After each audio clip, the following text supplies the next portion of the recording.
Welcome to the Cyno story quest, Act 2. I do remember a little about Act 1, at least not that much that I can summarize it.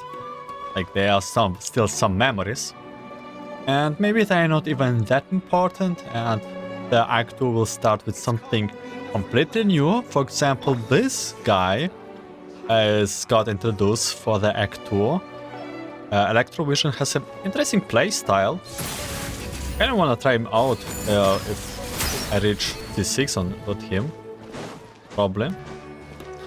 And yeah, we will check it out now.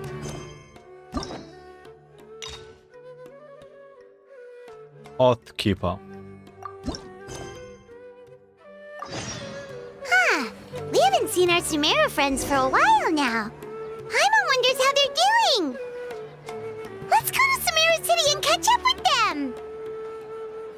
Yeah, that's what I also want us to. Like, Sumeru City, back here. Isn't it a little bit of sudden? What is the importance to give this quest us now?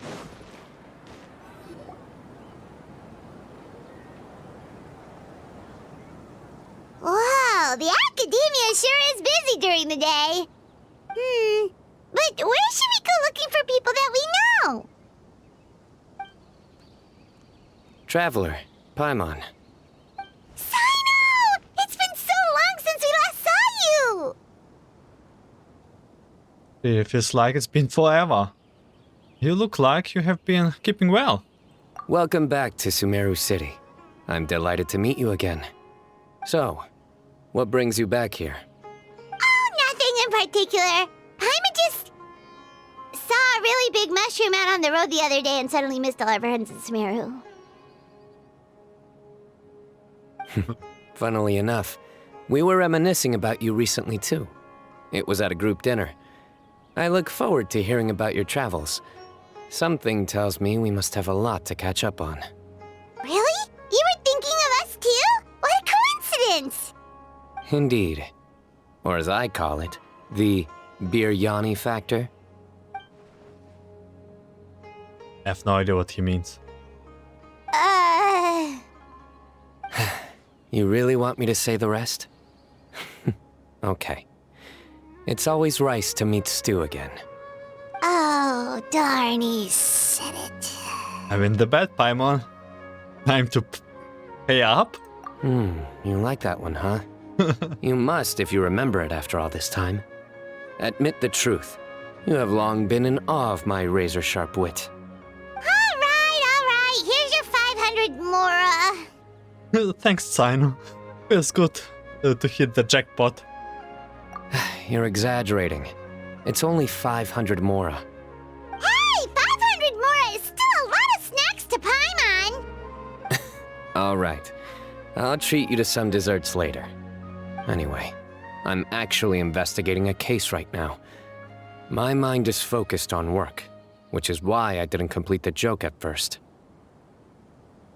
A case? What happened? Nothing major. But after finding out who was involved, I decided, on reflection, to handle this one myself. Need any help? We only came here to hang out, so we've got the time. You may as well take us with you, and then when you're done, we can, I have a bad feeling that we will go back to desert, and desert is an unholy place. Such enthusiasm. Are you worried I'll forget about treating you to some sweets if you're not around to remind me? What? No! All right, was it really that obvious? Obvious enough. Still, it's a fine idea. You are the heroes of Sumeru. It makes perfect sense to work together. All right, follow me.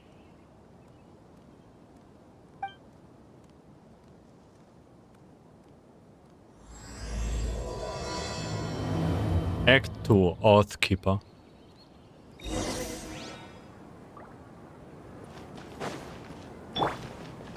By the way, you can read minds of people. Go little Nahida here. Not to forget. Do you see him? The old man flailing around? Oh, is he the one you wanted to talk to about the case? Correct. His name is Cyrus, a former Spontamod sage. He taught both me and Lisa. Yeah, Cyrus. I remember that name. Huh? Cyno's teacher is in trouble? It's ridiculous. I'm just an old man who enjoys a spot of gardening, shopping, and wine. What sort of person targets an old retiree? Professor, I've brought some friends.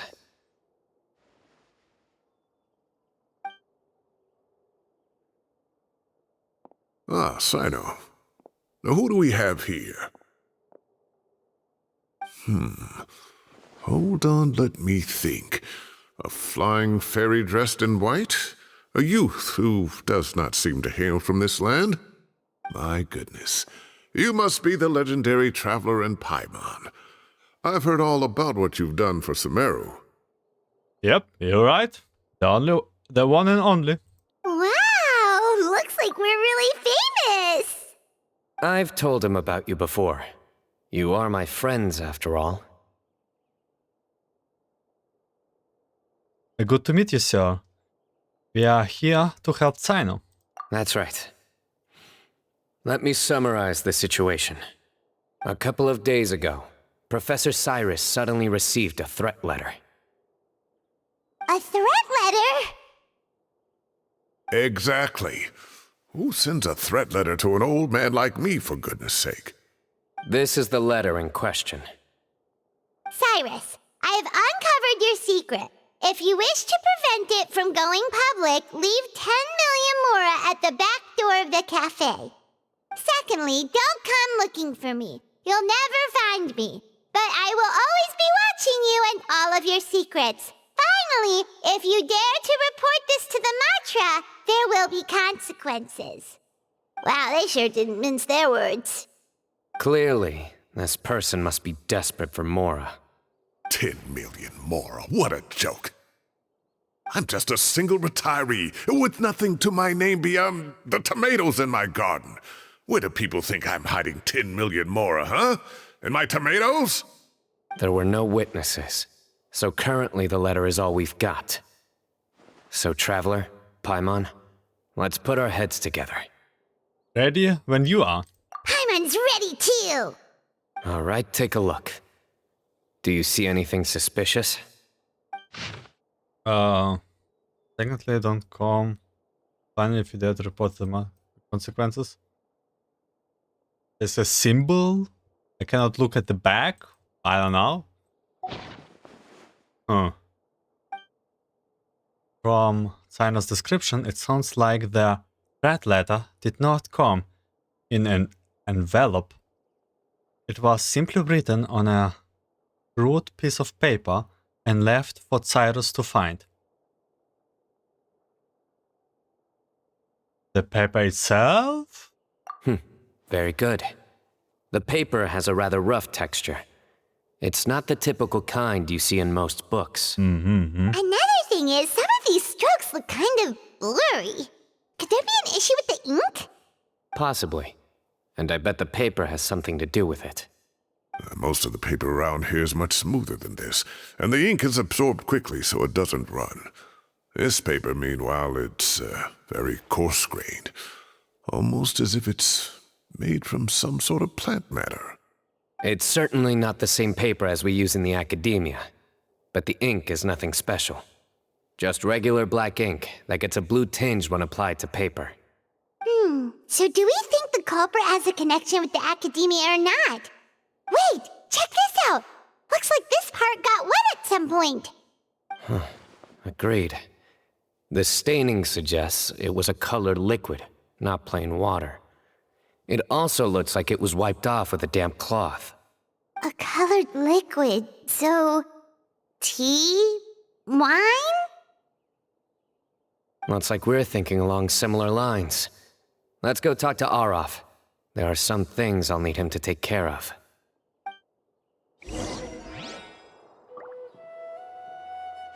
Arof? Arof? I don't remember this name. Arof?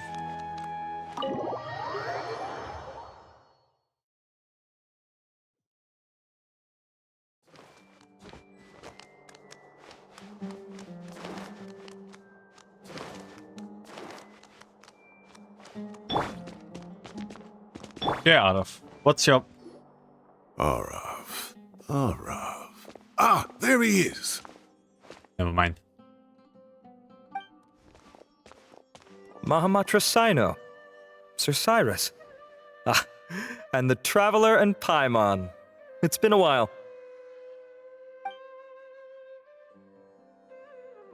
A brief. As Explain what such, happened. I'm inclined to believe that the culprit in this case is a student at the academia. Somebody young and strapped for cash. Oh, one last thing.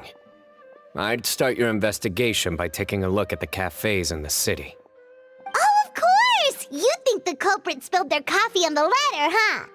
They do look like coffee stains to me.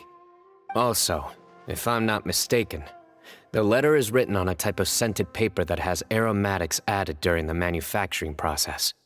The kind often provided as writing material for customers in cafes and taverns. Ah, of course. Yes, like they sell in the gift shops. I remember now. Zaha Hadid bought some a while back.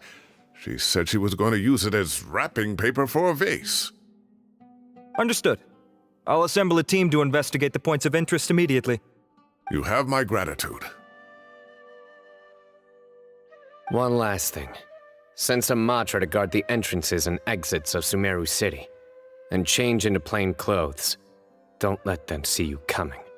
Will do.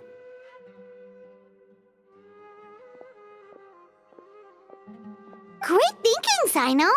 So, where do we think the culprit's at right now?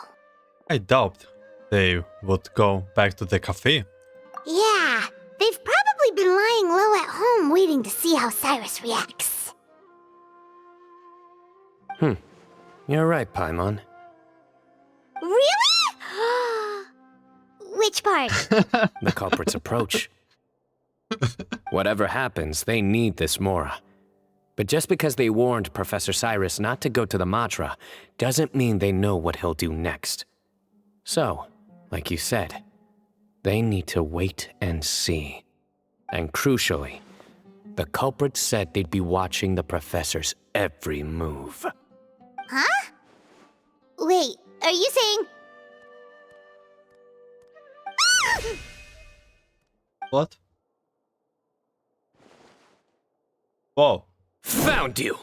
Whoa, that was fast. What are you doing? You wrote the threat letter! I don't know what you're talking about. What threat letter? I sensed someone was watching us from the shadows the moment we entered the House of Dana. You managed to stay relatively well hidden for someone reckless enough to threaten Professor Cyrus. There are a lot of people here, but we were looking specifically for Arav. Whoever followed us the whole way was likely to be the culprit. I was just listening in, that's all. You know something big's going down when Mahamatra Cyno shows up, right? So I got a little curious. What's the big deal? You smiled when Arav left. I saw it as clear as day. Is smiling a crime now? There are coffee stains on the letter. You mixed some coffee with water, gently smeared it onto the paper, then wiped it off with a wet cloth, all to create the impression that the letter was written at a cafe. Closing off the exits to the city doesn't affect you, because you already live here. And as long as the Matra were focused on the cafes, you would be free from scrutiny. Okay, sounds good. So thank you for watching. The cafe was a red herring all along. You had to be somewhere where you could monitor the professor's movements. You can't pin this on me! I haven't done anything! Really? Then why are you shaking like a leaf? The innocent have no reason to fear the Matra. But you, your heart's racing, and your eyelids are twitching. You're a terrible liar. I would never... Don't try anything or you'll pay the price. Now come with me. That's scary. That was over quickly. Cyno already caught the guy. You're telling me. 1 minute I go out for a quick smoke, the next minute I see Arav already on his way back to meet up with Cyno.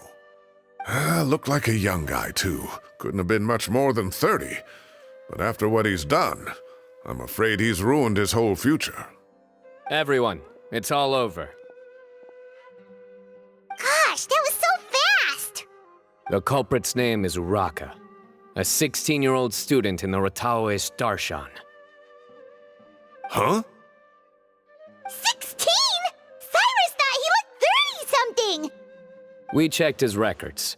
He's 16, a third-year student. But he looks so old.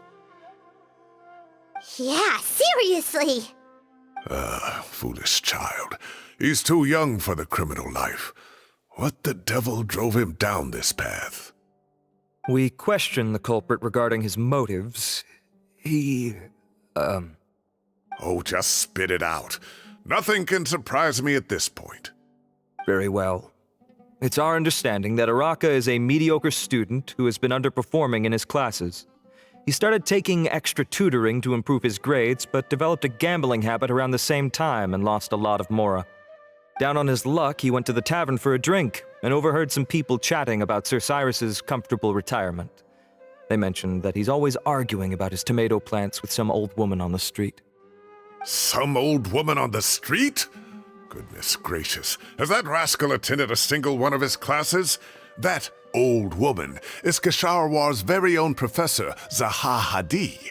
How can he not know who Zaha Hadi is? Is this going somewhere? Oh, right, yes. So another thing. We don't just argue about tomato plants. And what are they trying to insinuate by comfortable retirement? A man grows a few vegetables and suddenly he's living a life of luxury? Maybe it's more the fact that you have the time to grow vegetables in the first place. Uraka mentioned he'd heard a rumor, alleging that Sir Cyrus illegally obtained a large sum of money from the desert before retiring and kept it for himself instead of reporting it to the academia. Uh-oh. Uraka believes this money to be the reason why Sir Cyrus hasn't kept up with any academic research or other projects since his retirement. And given your advanced age, he thought you'd be an easy target to blackmail. Oh, Uraka. I'm at a loss for words. I'm so angry I don't know where to start. People make up rumors all the time.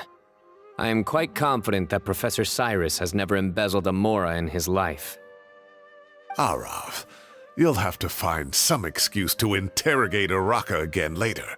I need you to deliver a few firm fistfuls to him on my behalf. I completely understand how you feel, Sir Cyrus, but I'm afraid that course of action goes against the Matra's principles. Professor, there's no need to be childish about this. Oh, come on. I was clearly joking. Okay. Where does this go from here? The academia will determine the appropriate disciplinary action against the student. And as for the individuals spreading rumors about the professor's obsession with tomatoes and some old woman on the street, there could be a slander case here. The Matra will continue to investigate. Who said I'm obsessed with some old woman on the street? Mind your wording or you'll start a whole new rumor. You Oh seem my God. confused. Oh, don't you understand? Uraka is just a young boy who made a very rash and very stupid decision based on some groundless rumor he heard. Besides, I didn't actually hand over any mora to him. The whole thing sounds a lot worse than it is. All it costs me is a little reputational damage. That's all. Please rest assured, Professor, that the academia will issue a fair and reasonable punishment. Yes, I have no doubt about that. But as a former educator, I'd still like to have a serious conversation with the boy's parents. The family lives in the city, yes? Correct. We looked into the family. Both parents are merchants and they're often away on business. They've never taken much of an active role in their children's lives. Oh, what a mess. You don't have to seal the evidence away yet, do you? I'd like to have that letter back for the time being, if possible. I need something concrete for when I talk to the family tonight. We have to show them how serious this situation is. The relevant authorities have already reviewed the evidence and are now discussing Uraka's punishment. You can hold on to the letter for now. Just make sure to return it within a couple of days. Oh, so you'll be able to close the case in 2 days. Give or take. Cases like this are quick to resolve. Very good. Well, thank you for all your help. Perhaps we can all go for a meal together. Oh, my treat, of course. Oh man, I have a bad feeling that Cynos is not that easy there. Not that innocent old man as it looks to be. And it's kind of will be pity because it's like Cynos and Jesus Master. My apologies, Sir Cyrus, but I have a prior commitment. Enjoy the meal, everyone. Ah, I see. Well, that's a pity. But Cyno, you have to come. You found the culprit at record speed, and I owe you for that. Ah, and isn't Tighnari in town at the moment? Bring him along, too. Wait, you mean Tighnari's in the city? He is. Tighnari's master, Sir Nephis, called him and Kale to the academia to help out on a project. They should be at Nephis's office at this hour. Though I must say, I'm surprised you're extending an invitation to Tighnari. Did you do something to offend Sir Nephis? Don't be outrageous. Nephis offends me all the time. It's never the other way around. Anyway, hurry up and fetch Tighnari. I'll head over to the tavern with the Traveler and Paimon. See you there. Go on now. Don't keep us waiting.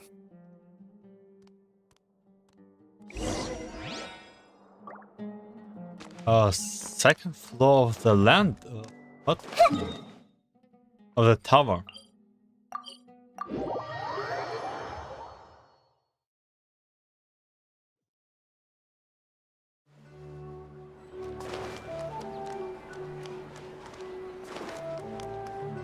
Yeah. Bernard and Kole? Oh man. I wish we see everyone here in Sumeru. That's been a while, like 2 years or so.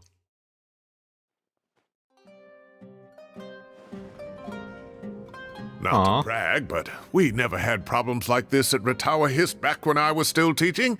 And if you don't want to take my word for it, you can ask them. They were students at the time. They'll tell you what it was like, won't they? I was out in the forest at least 4 days a week back then, thanks to a colossal workload from Master. It wrought havoc on my poor tail, so I didn't exactly keep up to date with what was going on at the academia. Most of what I know, I heard from Cyno after the fact. Professor's become a lot more laid back in his retirement.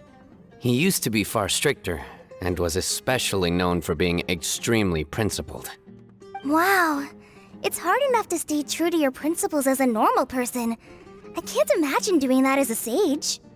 It's a pity Kale wasn't around at the time. I would have happily taken her on as a student. And then we'd have one more person who has to address Lisa as upper-class woman. Really? Can't you just call her Lisa? She seems to prefer it when people treat her like an older sister. Oh, believe me, back when she was a student, nothing made her happier than the younger students acknowledging her seniority. Whoa, more food? Are you sure about this? We don't want to take advantage. Sure we don't. Don't worry about it. Order whatever you like. And if it's not enough, order some more. After all your help today, treating you to dinner is the least I can do. Actually did nothing. I thought I heard some familiar voices. And Sir Cyrus is here as well. Oh, Kave, it's been a while. Zahahadi was talking about you last month. How have you been? I've been all right, thank you. You're looking very well, sir. I'm glad to see it. Have you eaten yet? Care to join us? That's awfully kind of you, but I had a late lunch, so I'm not really hungry just yet. I'll have dinner a little bit later tonight. I just came to Lombard's to buy some wine, and when I heard some voices I recognized, I thought I'd come and say hello. So what's the occasion, anyway? Some sort of celebration? Consolation, more like. You wouldn't believe the day I've had. Cyrus vividly reckons the day. Sounds like things have really gone downhill since I was there. My whole time as a student, I've never heard of anything remotely like that. I can't believe how young the guy is. What are his parents going to think? Young people are always more susceptible to making rash and ill-advised decisions. Their minds are still developing. It's just an unfortunate fact of life. But still, this boy has some nerve. Just look at what he wrote. Oh, it makes my blood boil. Wow, yeah. Jeez. I will always be watching you and all of your secrets. And then he just followed you into the house of Dana? If this were my son, he'd get the scolding of a lifetime. Oh. Luckily, I'm also an extremely principled person. Kave! Your order's ready, sir! Coming. I'll have to get going. Have a nice evening, everyone. I'll catch you all another time. Okay, bye-bye! Here I am.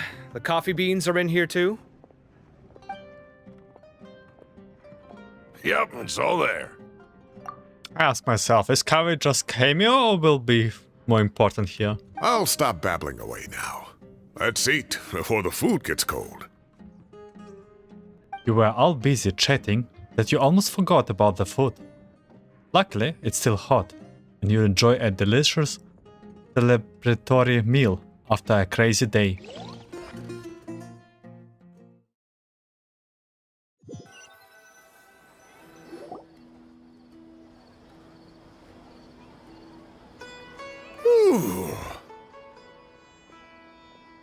Oh, too tasty.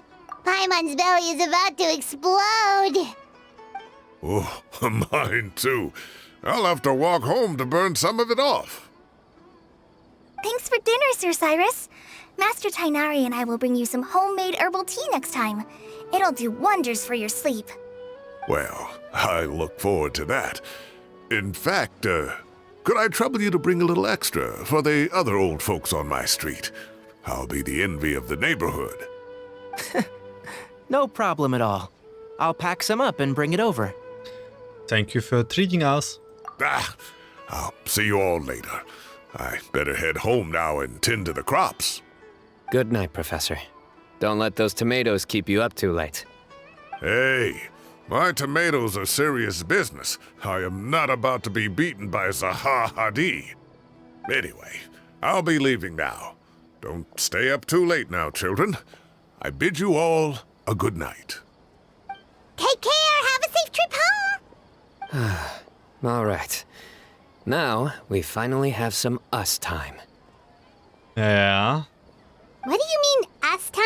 Don't tell me that he is about to say, oh, Cyrus is a bad guy. Well, I was talking with Tainari and Kale, and since we all have some free time, we thought we could all go camping together.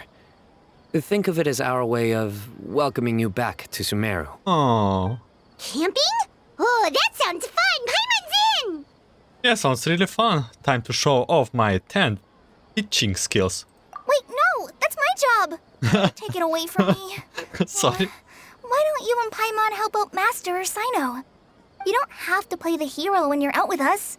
This is your chance to just, laze around and switch off for a bit.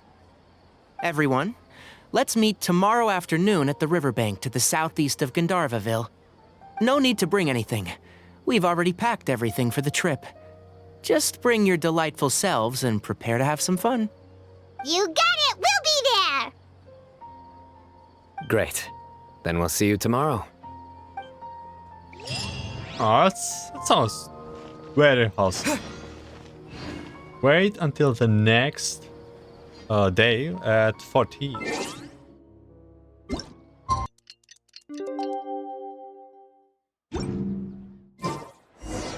Time to set off. Let's head to the southeast of Gandharvaville and meet up with the others.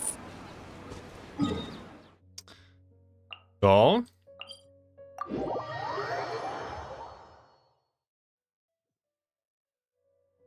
Are the others here?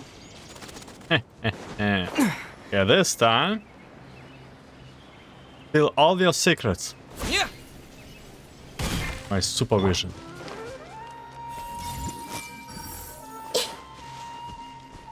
No! Oh, what? Oh, never mind. We're Wow, you guys are ahead of the game. You set up the tents already. Okay, they did it on purpose. No way, this is not scripted. I'd say we're right about on schedule, actually. We were aiming to have them set up before you arrived. Traveler, Paimon, let's go fishing together. Whatever we catch, we can grill for dinner tonight. You got it. Dinner's on us tonight.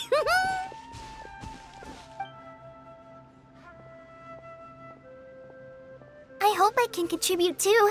The other Forest Watchers gave me some fishing tips a little while ago. I'm really looking forward to giving them a try.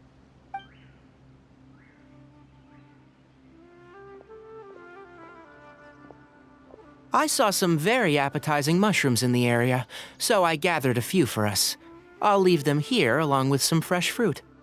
Wow, camping with a Forest Watcher is the way to go. They think of everything. And even if they don't, they can improvise. This is true. I don't think I've ever had a single rough day in this forest. So, how has everything been going for you? Well, there's been some high points and low points, but we've had some unforgettable experiences along the way. I see. Oh, in that case, you should try a valberry. I bought some from the market this morning. A valuable suggestion. Just don't bury your feelings using food. All I wanted was to recommend something bittersweet. Oh, I have a sudden craving for fruit tea. I'm gonna go fetch some stuff. Bye.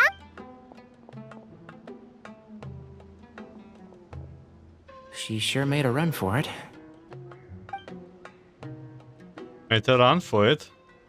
Unbelievable. She made a run for it. So Kale chose the path of tactical retreat. Could it be she foresaw what shall soon come to pass? What? My dear friend, you know what I am about to say. It's genius invocation time. Excellent! A kindred spirit. A great warrior can sense when a duel is nigh. But it looks like we'll get told off if we start playing now. Let's enjoy the nature for a while longer. Close.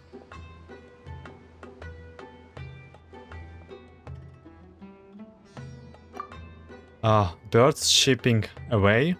The cutting sound of running water. This is nice. No agenda, just relax and enjoy myself. We got a bite! We're again back to fishing. I'll reel it in.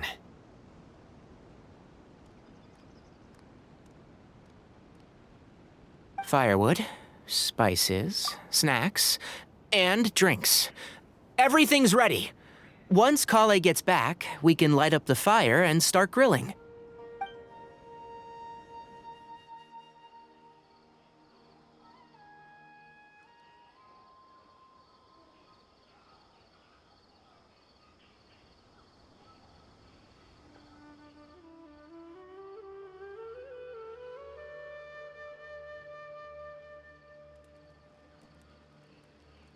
This is so relaxing. It's just so nice to go camping with friends.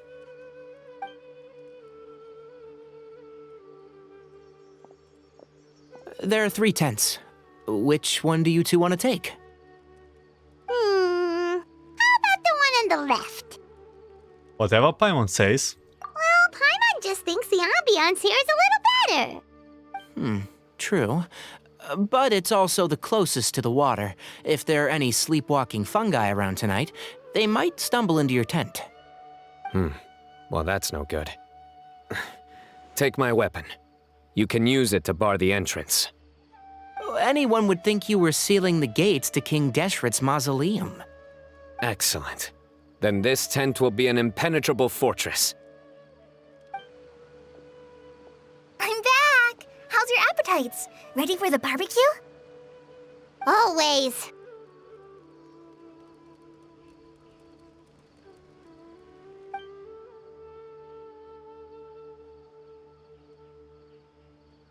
Oh, it smells so good. Paimon's drooling.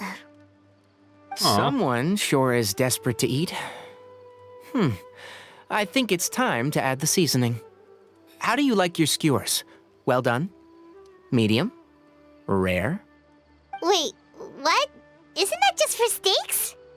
Hey, if it works for steak, maybe it works for other things too. Medium well for me. Okay, these are about ready now then.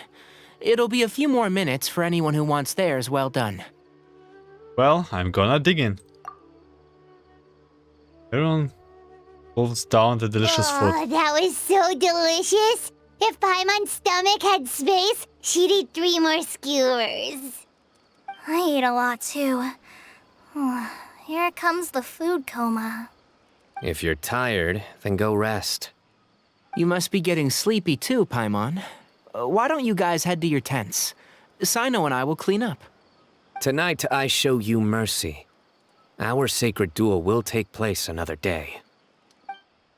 Mercy, come on. Everyone knows I will win. Good night. Good night, Corey. Rather all suspicious. Oh, Paimon's struggling to keep her eyes open. Oh, don't forget this. The staff of the Scarlet Sands. Why is Paimon looking like this? Wait, you were actually being serious about that? It's a very powerful weapon. Try it. Paimon can't even lift that thing. Fair enough. You sure you don't want it?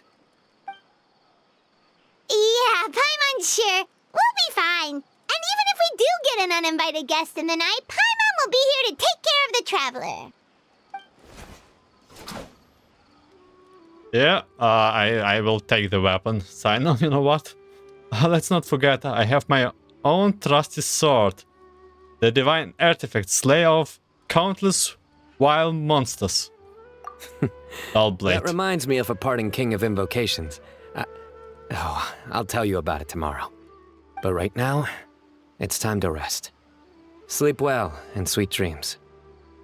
Wait, is dull blade a weapon in the invocation TCG?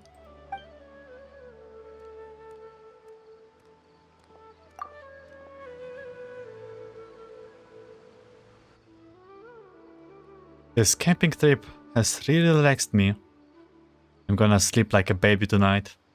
In peace and tranquility of the forest, nature warmth embraced lulls you into a restful sleep. I think they should all be here. Traveler? Paimon? Are you in there? Could you come outside for a sec? Look at this. Okay. What the? What's this sword doing here? Is it supposed to keep out intruders? Evidently. Huh? Who is it? Oh, what time do you call this? Those voices, I recognize them. Paimon's gonna take out the sword. Yeah! I'm going back to sleep. Oh, hey them, Kaveh! What are you doing here? It's the middle of the night! Oh? But did they come all the way out here? Sorry to wake you up at this hour of the night, but we've got a situation on our hands. Let's get dressed and talk about it outside.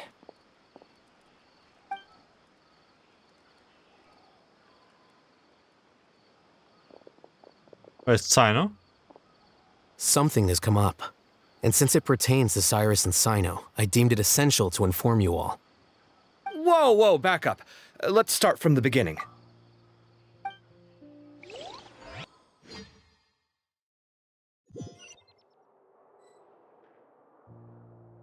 What's going on?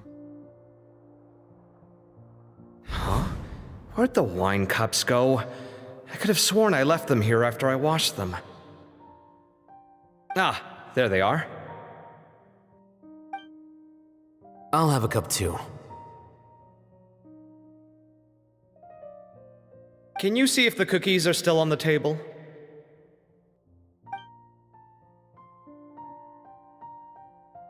They are, and so are the fruits. Oh, this is so bland.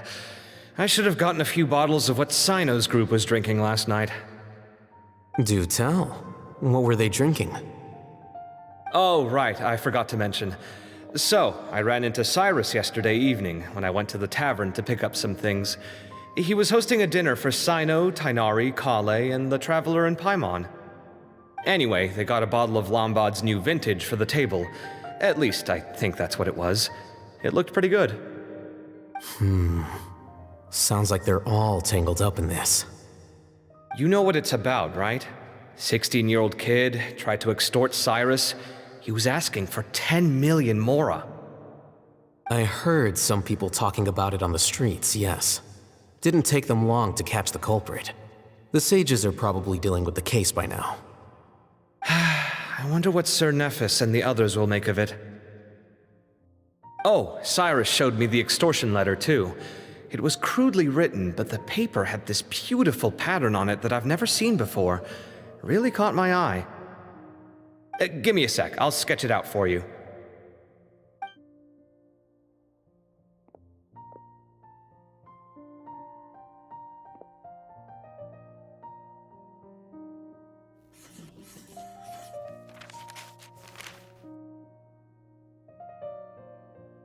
Okay, done. Take a look. You see what I mean? I don't think I've ever seen writing paper like this around before. God knows where the culprit got it from. Interesting. These are all motifs associated with the tribes of the desert. No, desert again. What? Really? Take this, for instance. Looks like an outline of a spire, similar to the kind found on some ancient palaces. And the crisscrossing and mirroring here, I recognize that too. It bears a striking resemblance to an ancient emblem, one that hasn't been used in a very long time. Whose emblem is it? It's the emblem of the Temple of Silence.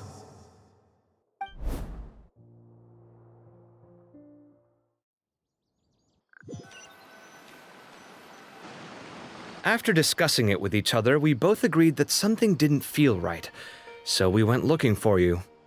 This was a long way to come from the city. Alhaitham figured you were probably with Tighnari, so Gandharvaville was our first stop, but the Forest Watchers told us that you'd gone camping. Then, just as we were heading off to the campsite, we ran into Cyno. He said he was on a supply run. We exchanged a few words, and then he ran off. Hold on. So what's the deal with that emblem you were talking about? The Temple of Silence, you said? What is that? Should we be worried? Something's up, huh? Give me a second. Let me get Kale. Cool.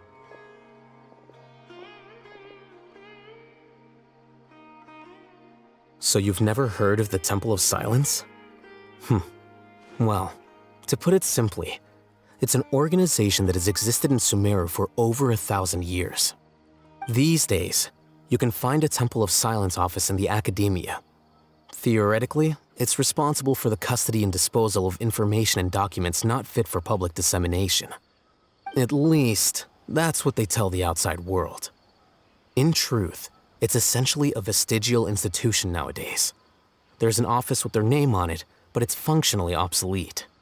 Historically speaking, the original Temple of Silence is said to have been established by Hermanubis, one of the 7 pillars of King Deshret and the greatest of all sages. Most of the organization's members hailed from the desert. By contrast, none of the Academia Temple's current members are from the desert region, nor do they use any symbols connected with the desert folk. So the Temple of Silence at the Academia is just a fake? Wow. It's possible. The real question is, why? My guess is they're covering something up. So, how do you know all this? Sounds like some pretty top secret stuff. Did you forget? He did a stint as acting Grand Sage, and kept the pay raise even after he resigned. Oh, yeah! Paimon did totally forget about that. So you took the chance to read all the top secret documents while you were acting Grand Sage, huh? If you're asking me whether I familiarized myself with the documentation in my office, I would respond that that's a perfectly normal part of any job. So much about this doesn't make sense. Why did the emblem of the Temple of Silence appear on a threat letter from an academia student to Cyrus? The student's only 16 and doesn't have any family ties to the desert. So where could he have seen that emblem or gotten the paper? You said you ran into Cyno, yes? Did you tell him what you've just told us? Yep. He ran off as soon as he heard what we said. Given that Cyrus is involved, he's probably halfway through solving the case by now. Still, we should try to catch up with him. At this hour of the night, Cyno will probably go looking for Cyrus at his current residence. If the Academia's Temple of Silence really does exist just to cover up the truth, the sudden appearance of this emblem can't be good. It's sure to stir up trouble. We should pay a visit to the Academia. Yes. As the Sage of Amorta, my master ought to know the truth about their office. You can ask him to tell you what he knows. The more information we have, the better prepared we'll be for whatever happens there. If this situation is connected to the real Temple of Silence, the emblem has to be part of a bigger conspiracy. Kale, could I trouble you to send a message to the Core of 30?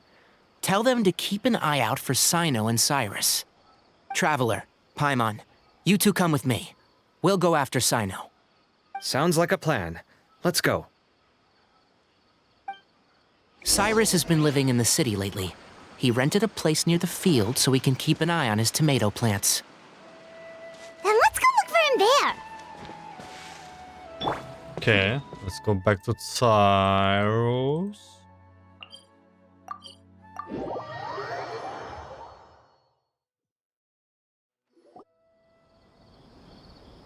Here we are.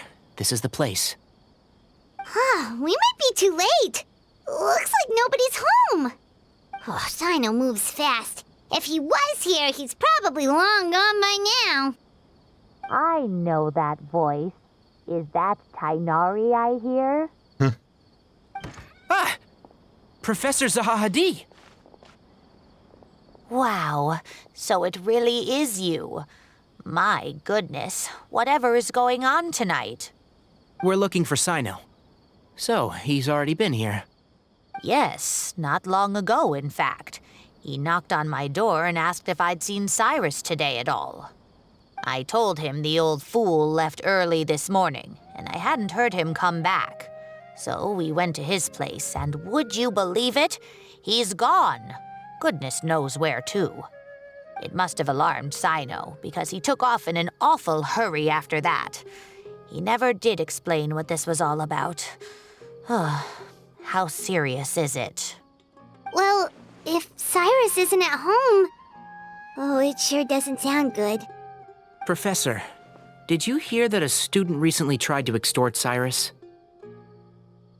Why, yes. When I left the house that day, I noticed he was watering his flowers in the field in complete silence. He had a piece of paper clutched in his hand, and he looked lost in thought. I could tell something was troubling him, but he wouldn't tell me what it was. If Cyno hadn't happened to visit him that day, he'd probably still be holding on to that thing. After seeing the letter, Cyno told him to contact the Core of 30, but Cyrus was very reluctant.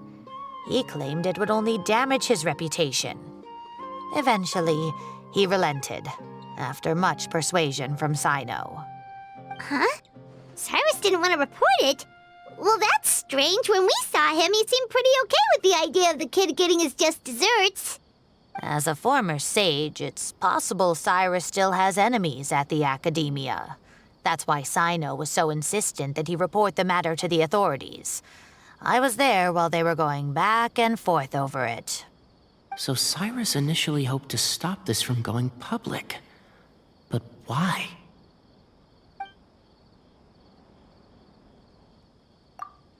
He only reported it because Cyno forces him to, which means Cyrus must know something about the Temple of Silence. Oh dear, what on earth has that old fool gotten himself wrapped up in? Oh, I do hope he's not in danger. Oh, I almost forgot. Cyno left me this letter to pass on to you. He wrote it when he came by earlier. He realized you might come looking for him. Thank you. What does it say? Let Paimon take a look! My friends, this is a rather complicated state of affairs. Unfortunately, I cannot disclose more than that. I ask you to understand and accept that I had to act alone at this stage.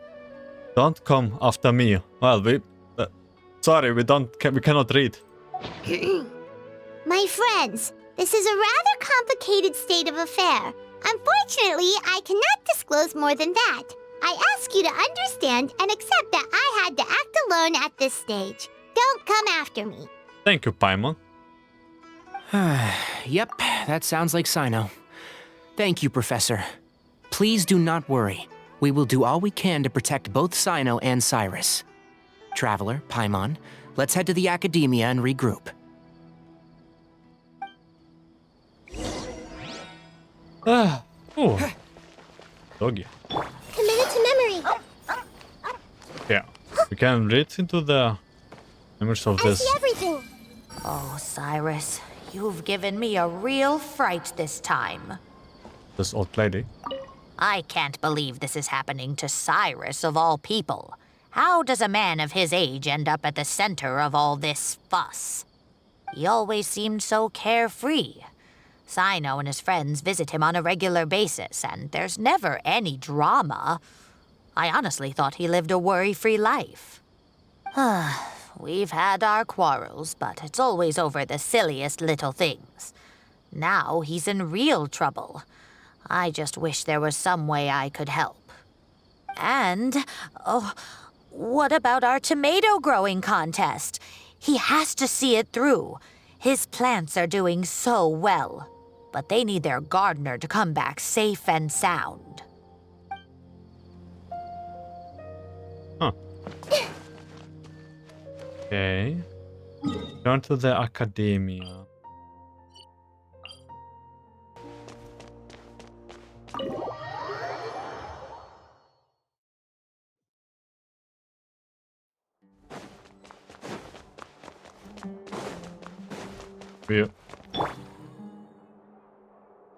Can we sneak on someone? Oh. Everyone hold hands. Okay, are they protected versus mind reading? A little bit closer. Hey. Okay, a little bit more closer. Everyone hold hands. Man, did they forgot this function? Did they try and hear my best? I see everything. Yeah. You're here? I thought you were going after... I guess you lost their trail. We went to Cyrus's house. No one was there. Cyno got there before us, but he was long gone by the time we arrived. He didn't say where he was going? No, he left us a letter and told us not to go after him. And then shares what you learned from Can't say I'm the lady. surprised. Typical Cyno. Anyway, some updates on progress on our end.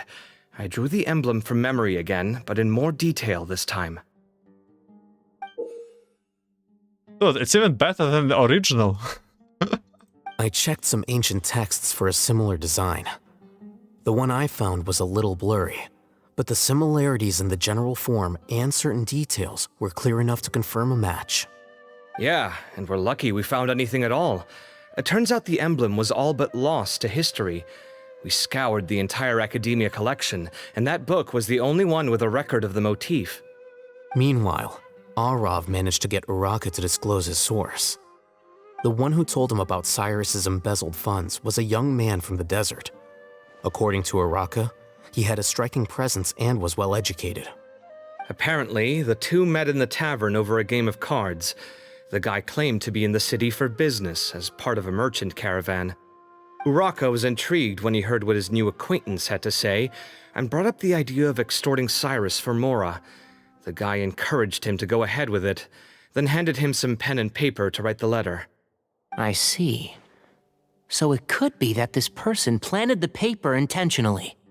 So, how do we find this guy? Did Uraka say where he is? He doesn't know. He claims not to have seen him since that day in the tavern.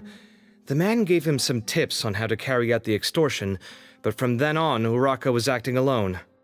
Nephis and Arav have gone to meet the Core of 30 and review the city's entry and exit records. Also, Nephis admitted that the Temple of Silence in the Academia is just a facade. The true Temple of Silence once came to the rainforest to establish a collaboration with the Academia, but as time went by, the sages gradually became corrupt and foolish. The Temple of Silence felt that they could no longer trust the Academia and ended the partnership. They retreated back to the desert about 400 years ago. Ever since its inception, the Temple of Silence has been the guardians of King Deshret's civilization and belief system. They traveled throughout Sumeru, sequestering and guarding any wisdom that posed a threat to the people's livelihoods. At its roots, it was a legitimate and reputable organization whose purpose was to guide people towards the right path. The academia of the day knew that the split would damage their reputation if it became a matter of public knowledge. And so, they set up a dummy organization of their own to conceal the truth. Not only that, but they managed to keep up the charade for hundreds of years! So how did Cyrus become acquainted with the true Temple of Silence if they left centuries ago? I'll bet that's the question that bothered Cyno. Probably why he went after him in such a rush.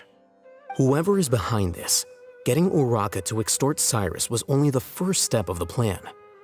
Their true goal in doing so was for Cyrus to see the emblem on the letter. He must have recognized it right away. That'll be why he didn't want to involve the authorities. He probably hoped to take care of the whole thing by himself. Unfortunately for him, Cyno had other plans. Since the desert is where the Temple of Silence originated, that is in all likelihood where Cyrus went. I have to go after him. Really? Are you sure that's a good idea, with how you respond to the heat? Why don't we send someone else? I should be fine, as long as I bring plenty of water. Besides, I just can't shake this ominous feeling that if we don't catch up to them soon... Everyone, I have news from the Core of 30. Master! Oh, so that's Nafis, Tainari's master? Oh, we're finally getting to meet him in person! Hello. It's a pleasure to meet you, Traveler in Paimon. That's very big eyes. Several independent eyewitnesses have reported seeing Cyrus and Mahamatra Cyno leaving the city at different times. Both were heading in the direction of Caravan Rebat. I was going to suggest that you join forces with the Core of 30 in this case. However, as I'm sure you've already heard from Alhaitham and Kaveh, the Temple of Silence is involved. The Academia has made a number of decisions throughout history that I am ashamed to talk about. It may well be that no better choice was available to them, but those actions are nonetheless a stain on our legacy. I won't attempt to make you understand the Academia's perspective. Now is the time for action. I understand where you're coming from, Master. But I'm afraid the situation might be more complicated than we thought. I think we need to keep a low profile, or risk making things worse. Good point. If Cyrus is involved with the other side, or worse, if he's fallen into their hands, and...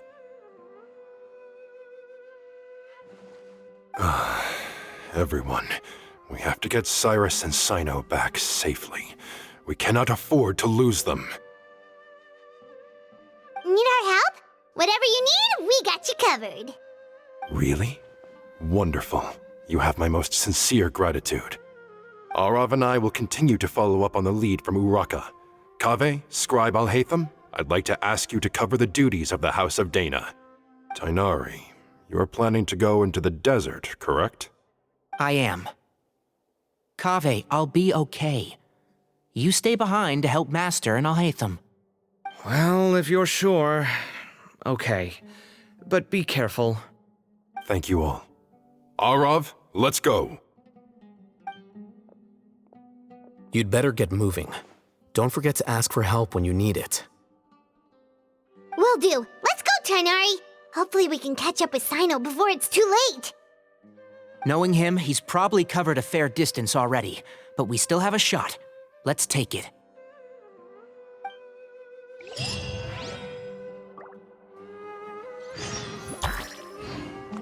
Caravan Ribbon. Oh, the city. I remember it. Okay, is it time to meet with Dea, maybe? Come on, game, please, give us at least some more cameos.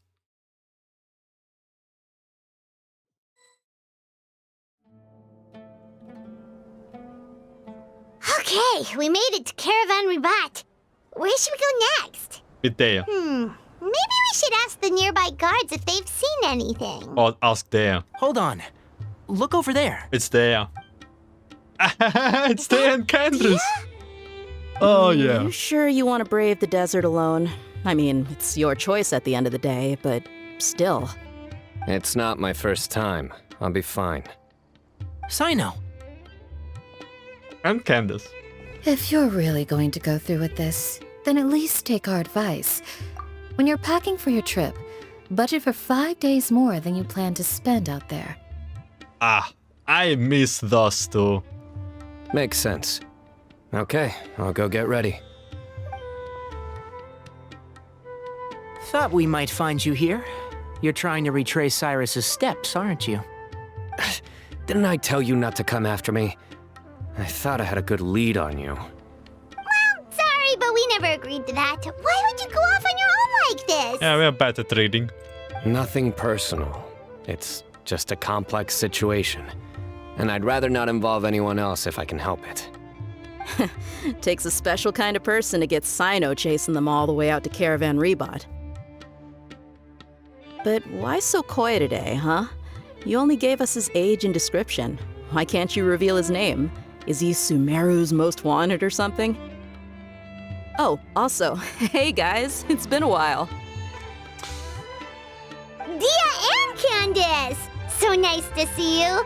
Actually, seeing all of our friends is the whole reason we're here. You're looking well. Glad to see it.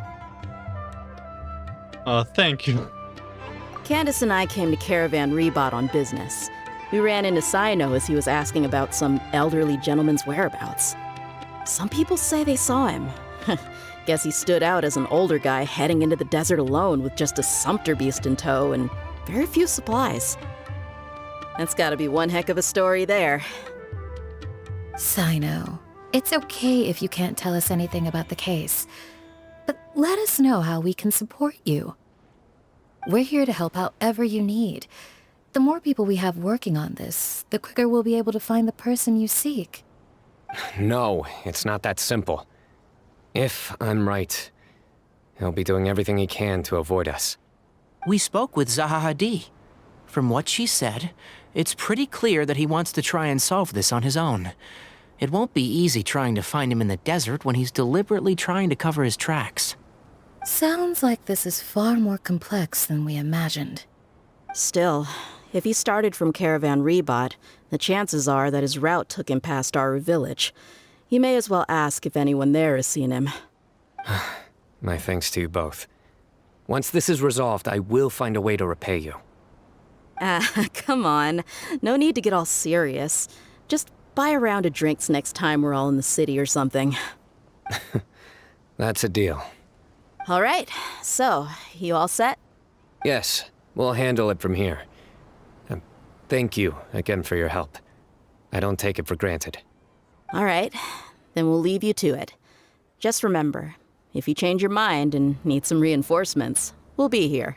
We changed And our don't think minds. you'd be imposing. You can depend on us. We need some reinforcements, I decided. Don't worry, we'll keep him out of trouble. Ah. I will force you to go with me.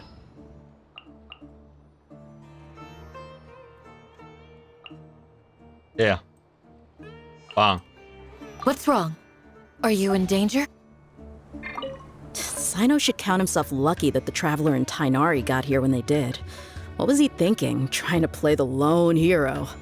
The desert tests the character of all who enter it, and only those with wisdom and courage shall prevail. But take heart. With his companions by his side, no harm will come to Cyno.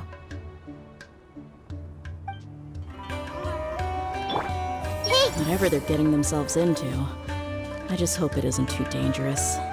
Get home safe, everyone.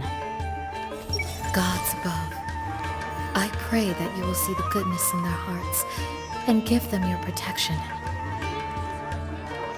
They look together so good. Such a good color palette too. Okay. Let's go to Aru village.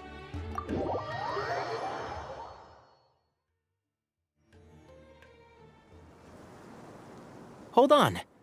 There's a few things I'd like to clear up. Go on. So, after you left the campsite, we had a longer talk.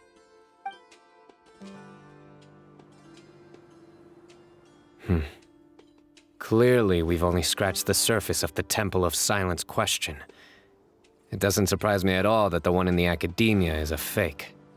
Do you have any connection with the Temple of Silence? I do. I trust you're all aware of the spirit that gives me my power. Hermanubis, the original founder of the Temple of Silence. Due to my unique constitution, I was put through a number of trials in the desert when I was younger. Later, I met the professor, and he brought me to Sumeru City. But my memory of that time is hazy. I can't recall much. It's a good thing that Kaveh noticed the emblem on the letter. Without that, I don't know if we would have connected the dots and realized there was more to this case than mere extortion. I did not recognize that symbol at all. Whether that's because I've never seen it, or because my memory fails me, it's hard to say. Yeah, you're right. Thank goodness for Kaveh, and for Alhaitham's diligence during his time as acting Grand Sage. But Cyrus must have recognized it right away, right? Otherwise, he wouldn't have had any qualms about you reporting it. Oh, maybe his connection to the Temple of Silence goes even deeper than yours. I suspect so too. Professor has never once mentioned the Temple of Silence in conversation. And whenever the conversation turns to Hermanubis and the concept of spirit indwelling, he avoids going into any depth. Well, speaking of avoiding things, you do realize, don't you, now that we've caught up with you, you're stuck with us for the rest of the way. I am aware. And I have accepted it. Or rather, I don't see how I could manage to ditch you en route, so I might as well accept that you're coming with me. That's right. Fact is, we're coming with you whether you like it or not, so the best option now is to try to look out for each other. Ha! You can't get rid of us. Fair enough. Then at least let me buy you a drink once we're back in the city. Works for me. All right, off we go. Let's start by seeing what the guards here can tell us.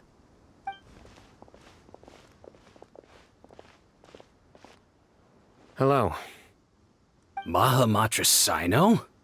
I'm looking for someone, so I'd like to confirm any recent foot traffic in and out of Aru village. Then describes Cyrus' appearances and A stuff. man matching that description passed by Aru village not too long ago. He stopped by to load up on food and water and feed his sumpter beast, then he was on his way. Where was he going? Let me think. He took a seat by the entrance of the village for a while, and had a brief chat with the person who came to deliver the water. He said he was headed somewhere near an oasis, but he didn't mention which one. Do you have a map? I can mark out the direction he was heading and the best routes to any nearby oases. Classic. I have one.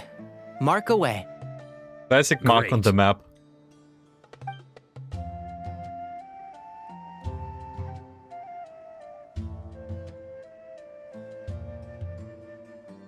There you go. Thank you so much. You were a great help. You've got a really good memory. Ah, you're quite welcome. Just doing my job. Best of luck. I hope you find him soon.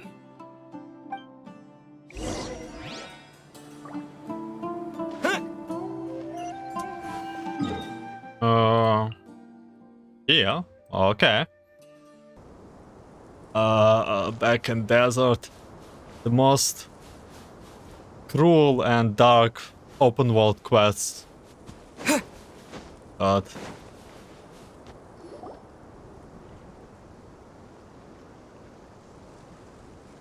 Hold on.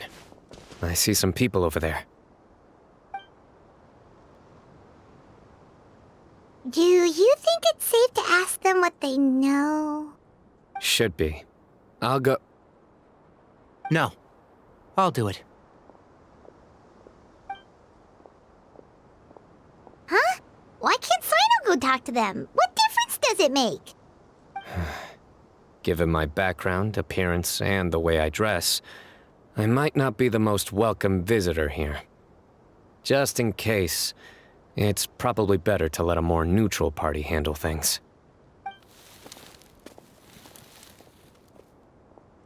Oh, they look evil. Ah, hello there. I hope I'm not interrupting. My friend and I are looking for an elderly man who's gone missing around these parts. Any chance I could ask you a couple of questions?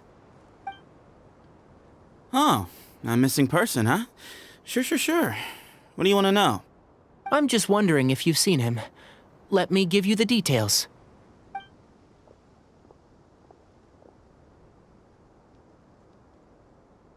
So, a silver-haired guy in a long robe, culture type with thoughtful eyes, and he's traveling alone. He'd stand out like a sore thumb around here. Yeah, sounds like the kind of guy we'd remember if we saw him. He's looking behind me.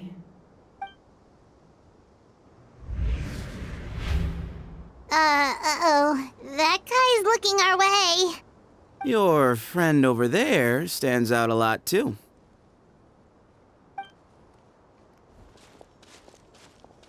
Hey, aren't you Cyno, the General Mahamatra? That's suspicious. Yes, that's me. You don't seem surprised that I recognized you. It wouldn't be the first time. Oh, you're the one looking for the old man who's gone missing, aren't you? I have a bad feeling about this guy. Someone's on edge. You don't trust me much, do you? No need to hide it. I understand why you're wary of us. Still, you came to us asking for help. Do you want it or not? I thought you were a group of merchants. Seems I was mistaken. Your henchmen don't look like much, but something tells me they put up a better fight than most mercenaries. Hey, hear that, guys? You're my henchman now. Suits me, as long as I get paid for it. Just cut to the chase already. I'm running out of patience. All right. Come with me. All of you. Where are you taking us? Don't you want to find your friend? Silver-haired, long robe, culture type with thoughtful eyes? Sounds like there's a whole other side to Cyrus I didn't know about. So you know where he is? Just follow me. I'll take you to him.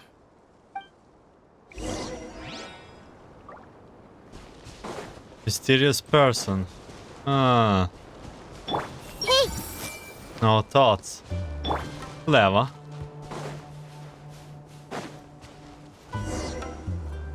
Hope it's not a trap. And here. What? Where are you looking? There's nothing here! Please, step back. Hidden entrance. Something's coming out of the ground! What is this enormous building doing here? And how was it so well hidden? King Deshret's technology? Wait, so... Hold on, who are you guys really? Is this the Temple of Silence? So you're a member? All good questions. There'll be plenty of time to address them later.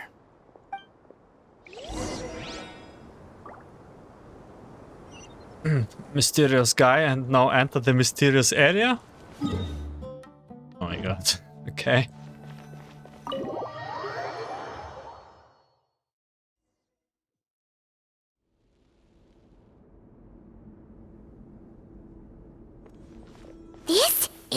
what Paimon was expecting to find in the desert, especially not hidden right next to an oasis.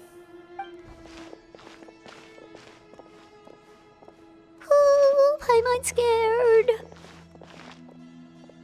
They must have kidnapped Cyrus. Do you think this is the guy Raka met in the tavern? What's wrong?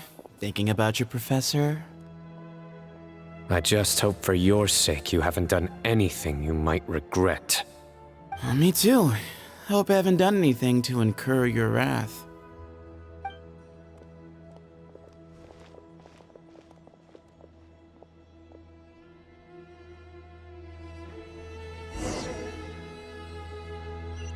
Talk to the mysterious person again. Oh my god!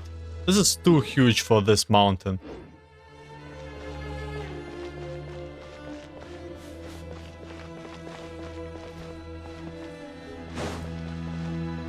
Oh my god!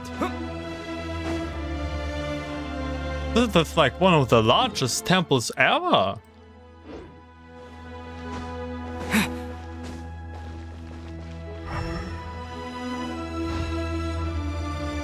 Okay, there's more to the desert. There's definitely more to the desert. There's even like the whole country of doors to the desert. Will we really be back so often here?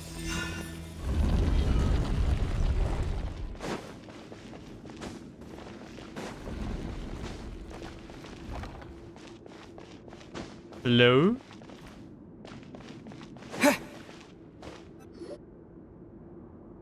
All right. You can wait here for now. I'll inform our leader that you've arrived at the Temple of Silence. Sit tight until he comes to greet you. So he's just gonna leave us here unattended? Maybe we're not being kidnapped after all. They can't have been at the oasis by chance. They were waiting for us. Whoever the leader is here, they were obviously counting on us showing up. So this is the Temple of Silence. After leaving the rainforest, they hid themselves here? Hey, look! That guy's coming back. Don't worry. Someone will come and call for you soon. What's your name? Please, at least tell us what to call you. Sorry, guess I was so delighted to see you, I forgot to introduce myself. My name is Sethos. I'll be here if you need me, but I'm not planning on answering all of your questions. Other than that, you can occupy yourselves however you see fit. So we're free to explore by ourselves? Yep. I mean, I'm not worried about you running off. Cyrus is here, and unless I've misunderstood, you're all quite anxious to see him again. He's right. Well, if we've got some time, we might as well take a look around.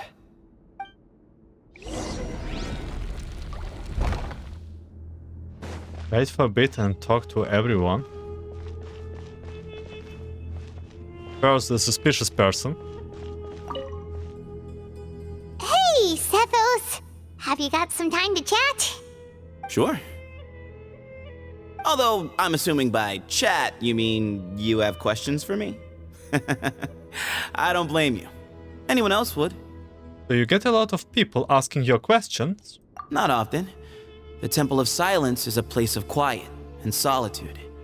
We don't get too many visitors. Do you know Cyno? What kind of question is that? He's the General Mahamatra. Everyone in Sumeru knows who he is.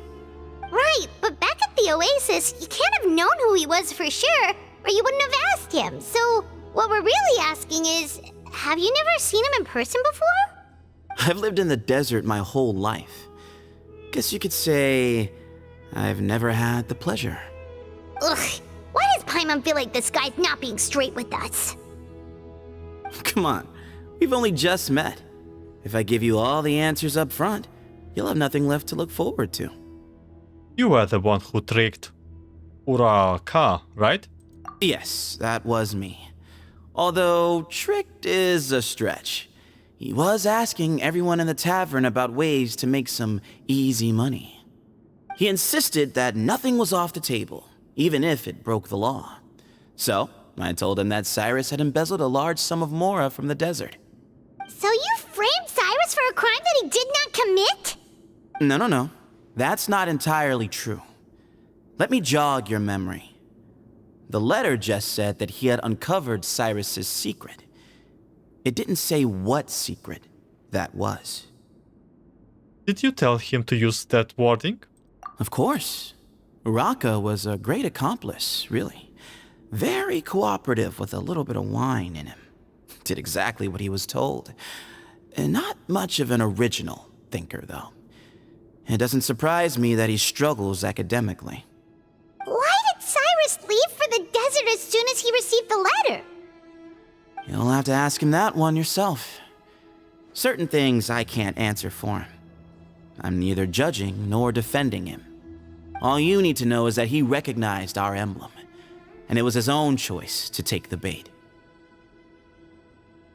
Have you ever been in the academia? Nope. Not once. Really? I have no need to go there. Not when the taverns are full of the Urakas of this world. Besides, we're well aware of what goes on at that place. Are you saying you have spies inside the city? Spies? It's not as clandestine as that. The city gates are wide open. Anyone's free to walk in. You can find out all you need to know just by walking around town and hearing the word on the street. Yeah, that's all I wanted to ask. Mm-hmm. These guys clearly care a lot about each other. This is a long way for them all to come. Okay, guys, what do you think? Professor, yeah, that's true. The situation's even more complicated than I expected. I should make sure I know the way out before we go any further. Hey guys, what do we do? I never imagined that the true Temple of Silence would be hidden somewhere like this. We've passed through these parts before, but never noticed anything. That's King Deshret's technology for you, I guess. It borders on the miraculous. Amazing to think that it's been preserved intact all this time. We should be wary of our hosts. Still, at this point, we can be confident that the professor is safe and sound, so that's something.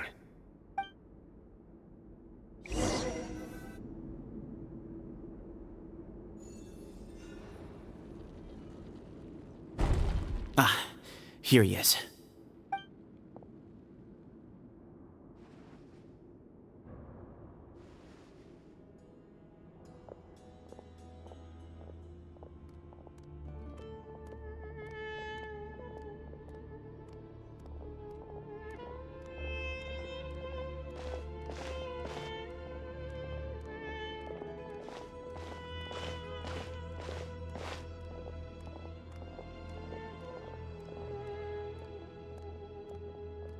Grandfather, the person you wish to see is here.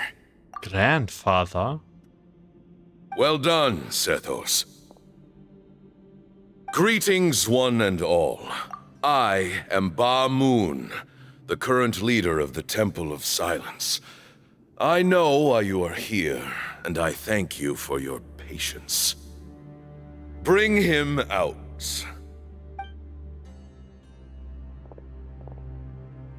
Professor! Cyrus, are you okay? Ah! Watch what you're doing! Oh, my apologies. We have no intention of causing you distress. But you must understand, Cyrus is of great importance to us. We had to find a way to bring him back to us. Cyrus owes me his life. And to the Temple of Silence, he owes a debt of gratitude. I let him go a long time ago, but now, the time has come to demand payment. I wanted to end my feud with this old bag of bones before you caught up with me. But you got here so quickly. Just leave, Cyno. This is a matter between us two old men. You're all too young to get involved. So that's why you didn't want to report the letter. You'd made up your mind to come here from the beginning. You only left in such a hurry to try and throw us off your trail. Some things in life catch up with you. No matter what you do, you shouldn't have come. That alone brought the others. Cyno didn't make us do anything. We came here for the same reason he did. To rescue you. We'd appreciate you telling us the truth. Otherwise, it seems a little unfair on everyone who had to stay behind. My secrets are secret for good reason. Bringing them to light can only lead to misfortune. You're afraid, aren't you? You can't bring yourself to speak of your past deeds to the students you nurtured as if they were your own children. You recognized our emblem because for many years you lived among us. Indeed, you all but became one of us.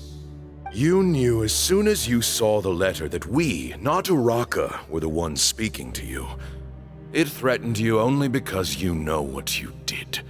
Your own guilt convicted you.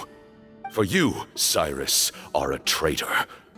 You once shared your learning with us, and joined us in our mission to revive the might of Hermanubis, to bring new hope, new opportunity. But then you betrayed us.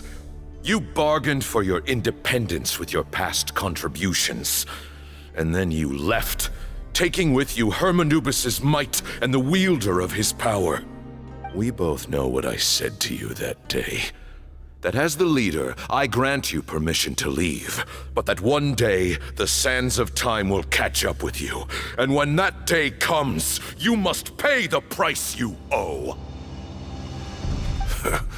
You really know how to hold a grudge.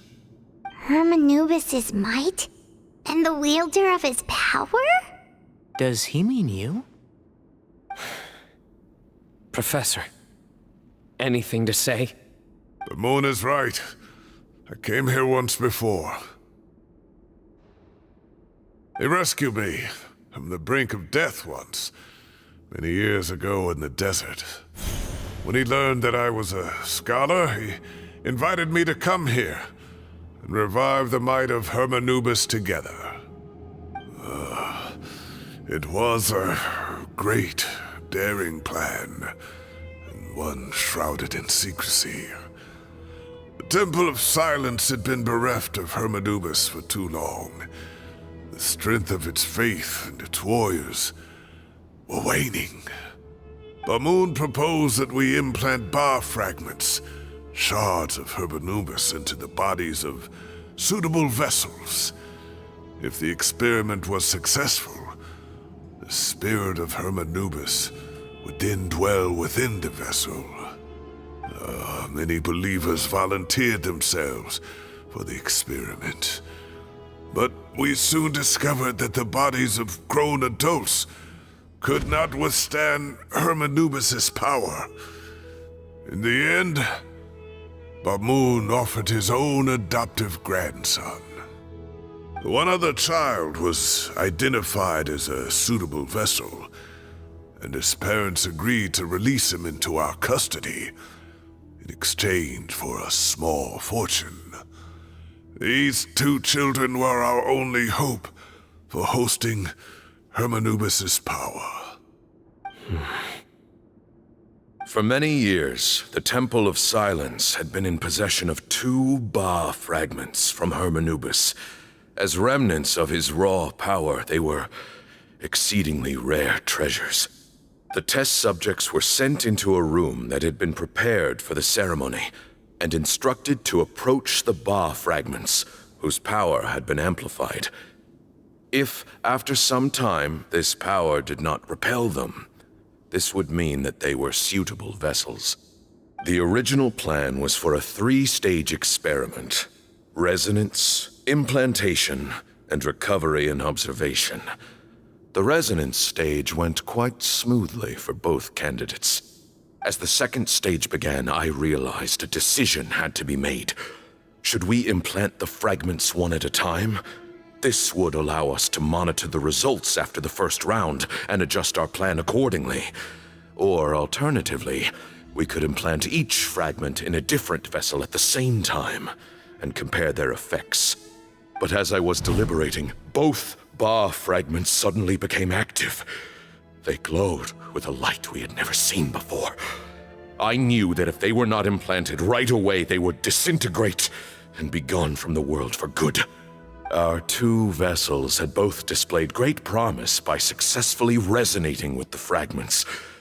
Under the circumstances, the thought of implanting both fragments into the same vessel seemed out of the question. To preserve our faith and our power, we implanted each of them with a single fragment. Ultimately, I ended the experiment and left, taking one of the children with me. In recognition of your past contributions, I chose not to send someone to hunt down and kill you both. Your lives were spared, but I have paid a great price for your betrayal ever since. I have always wanted to see you, Cyno. Losing you and your Ba fragment dealt us a devastating blow. We've been in decline ever since you left. I see. So that's how I gained my power. Look, in essence, I borrowed your Ba fragment for a decade or so. And now you are seeking justice. If you want to take my life, then so be it. I'm an old man now anyway. But you cannot lift a finger against Cyno. He is the General Mahamatra. Your actions would be seen as a declaration of war against the Academia. I'm sure you don't remember anymore, dear Cyno, but you've met us all before. You were so young then, when we all gathered around and celebrated the revival of our Lord. You and he, Sethos, you were our final hope. You'd like me to return my power? As a follower of Hermanubis, I have allowed this power to remain in the rainforest for far too long. Now, it is time to reclaim it. That power is not yours to reclaim. Cyno was chosen by the gods. You cannot take what they have bestowed. You are wrong. Cyno was chosen, but he was not the only one. My child, Sethos, has the same gift as he. So those are your terms for freeing the professor? Despise me all you want. My sins are my own. The Temple of Silence is an innocent party. It is because of my foolishness all those years ago that the Temple's glory has waned. And now I must take responsibility for the decision I made back then. So what you're saying is, the power of one Ba fragment is not enough? You're asking me to return the one in my possession, so it can be implanted in him instead? Divine power causes great suffering to those who wield it. How do you know that Sethos would be able to withstand it? He is no longer a small child. But regardless, this burden is ours to bear, and your objections mean little given that you turned your back on us long ago. Both my heart and mind are telling me that what you are proposing is a terrible idea. However... Don't listen to him, Cyno. That power is no more yours to give than it is his to take. You have to understand. I know. But if this is a question of your freedom versus a fragment of power, then... there is nothing to debate. Sorry to interrupt, but in my view, there are a number of contentions here that still need addressing. Say that Cyno refuses to return his power, and you also refuse to release Cyrus. Then, we are at an impasse. I find it hard to believe that you went to all this effort without planning for that possibility. You're trying to gauge where we stand while keeping your remaining cards close to your chest. Well, my stance is, put the rest of your cards on the table. Then we can have a discussion. Wait, those ears. So, We have a descendant of the Valuka Shuna in our midst. Splendid! Fate smiles upon us after all. Okay, what a coincidence all the time. Come on. Everything we have longed for, Hermanubis will provide. Perhaps this very day we...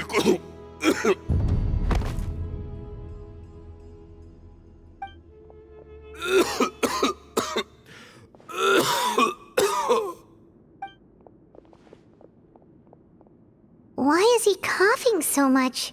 He looks like he's in really bad shape. Balmon's condition is critical. Must have been forcing himself to act strong. His eyesight must be failing him too. Otherwise, he would have noticed Tainari's ears right away. Pamoon, you... Take our leader back to his room. Sethos, you must... Grandfather, I know what you wish to say. Leave this in my hands. I don't like to drag out conversations, so I'll just cut to the chase. Had Cyrus not stopped the experiment all those years ago, the plan would most likely have been a success. The wisdom of Hermanubis would have been ours. Still, it's no use talking about what-ifs. We cannot change the past. I'm not like my grandfather. The Temple of Silence has a grand legacy and a sacred duty to fulfill. So it's somewhat inevitable for the leader to have an inflated sense of self. But I see things a little differently. I don't believe the temple has the same stature that it once did. Time has worn away at its prestige and changed things almost beyond recognition. So I'm not going to force your hand. You're all free to leave. Except for Cyrus. My grandfather gave him his chance once, and now I'm giving the rest of you yours. You have courage and wise judgment, kid. Reminds me a lot of Pamoon in his younger years. I truly wish that the temple would take an objective look at the academia of today. You've been to the city yourself. I'm sure you've seen that much has changed for the better, and things will only continue to improve. Why not consider cooperating with the academia once more? If you hadn't betrayed my grandfather, I might well be open to persuasion. But it's a bit too late for that now, Cyrus. Tainari made a good point earlier. He said there has to be more to your plan than this, and I agree. All you and Ba Moon are after is the Ba fragment. The professor will accept whatever fate you deem fit for him out of a sense of guilt. I am the one who has a choice to make. And that's how it was always going to be. Ultimately, you want to trade the Ba fragment for the professor, correct? I'm glad to see you're giving it some serious consideration. I won't forsake my professor, nor do I intend to run from a problem that I must face sooner or later. Give me one night to make my decision. That works. Then I'll be waiting to hear your verdict, Cyno. Oh, my grandfather still has a fair few things he wants to say to Cyrus, so I'll be escorting him back now.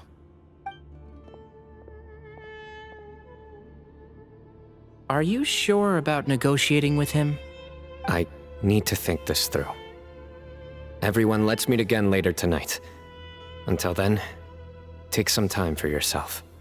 Alright, well, don't put too much pressure on yourself, Cyno. If you need any help working things out, just come and find us. That was a lot to find out. So basically, summary is that Cyrus did steal the power, like the power there, the child that was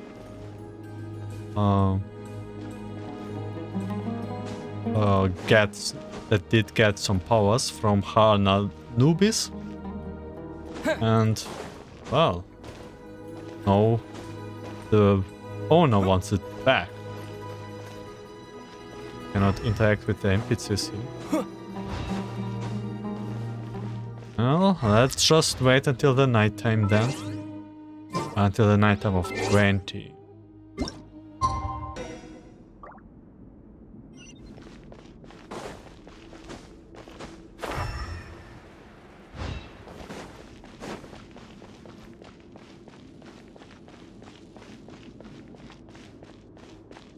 Okay, here you are. Here we are. The group gathers again at the I've agreed taken time. some time to reflect on this. If I had to guess, Professor Cyrus came to the desert knowing that he would almost certainly never return. He's a stubborn man who tends to double down when he feels strongly about something. We won't get anywhere trying to convince him to escape. I agree. My master Nephis says the same thing. Once Cyrus makes up his mind about something, he won't listen to reason. So that's one thing. A few other things come to mind too. You've heard all you need to hear about the Temple of Silence, so on that, I don't have anything to add. My own memories of this place are hazy though. Probably something to do with the overpowering presence of the Ba fragments. That might explain why I suffered from constant headaches and fevers as a child. I do remember having some fleeting moments of profound emotion when vague images would appear in my mind. But I don't recall much, only bits and pieces. I was still young then, and all I could understand was that there was a strong will inside my mind. Thinking back on it now, I suppose it was Hermanubis' way of trying to encourage me, even if we couldn't communicate. The power that came to inhabit my spirit was probably one of the cornerstones of their whole faith.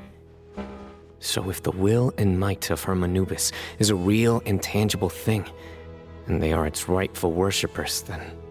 You're not gonna give in to their demands, are you? Surely there has to be another way. Don't make any rash decisions, Cyno. There must be another way. No. I have no intention of returning it. I need this power to protect Sumeru. But the temple has the right to make the final decision over its fate, since it belongs to one of the 7 pillars of King Deshret. So I will challenge them head-on, and win the right to wield this power for myself, fair and square. This reminds me of something Alhaitham mentioned to me just before we left. He said that the Temple of Silence was originally founded by the ruling elite of the day. Traditionally, such organizations are bound by a strict and ancient code of nobility. Kaveh has made similar observations about the desert tribes from his work trips there. He says many of them have their own internal rules. They talk about the importance of never dishonoring their tribal bonds, or the rules laid down by their ancestors. I think we could turn that to our advantage. Go back to them with a proposal of our own. Wow, and just like that, we've turned the tables on them. Looks like we have the same idea. Turn it back on them now while we still can, in terms that they cannot refuse. That's how we win this. That sounds good to me. Great. And I know just how to start the conversation. Let's go find Sethos. We'll tell him that I know a thing or two about medicine and would like to take a look at his grandfather's condition.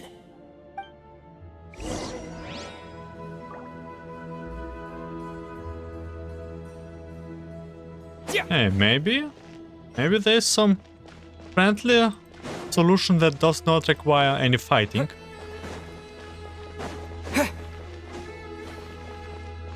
Talk to Sethos. Pick up little Nahida to maybe finding some secrets. That's a huge place, to be honest.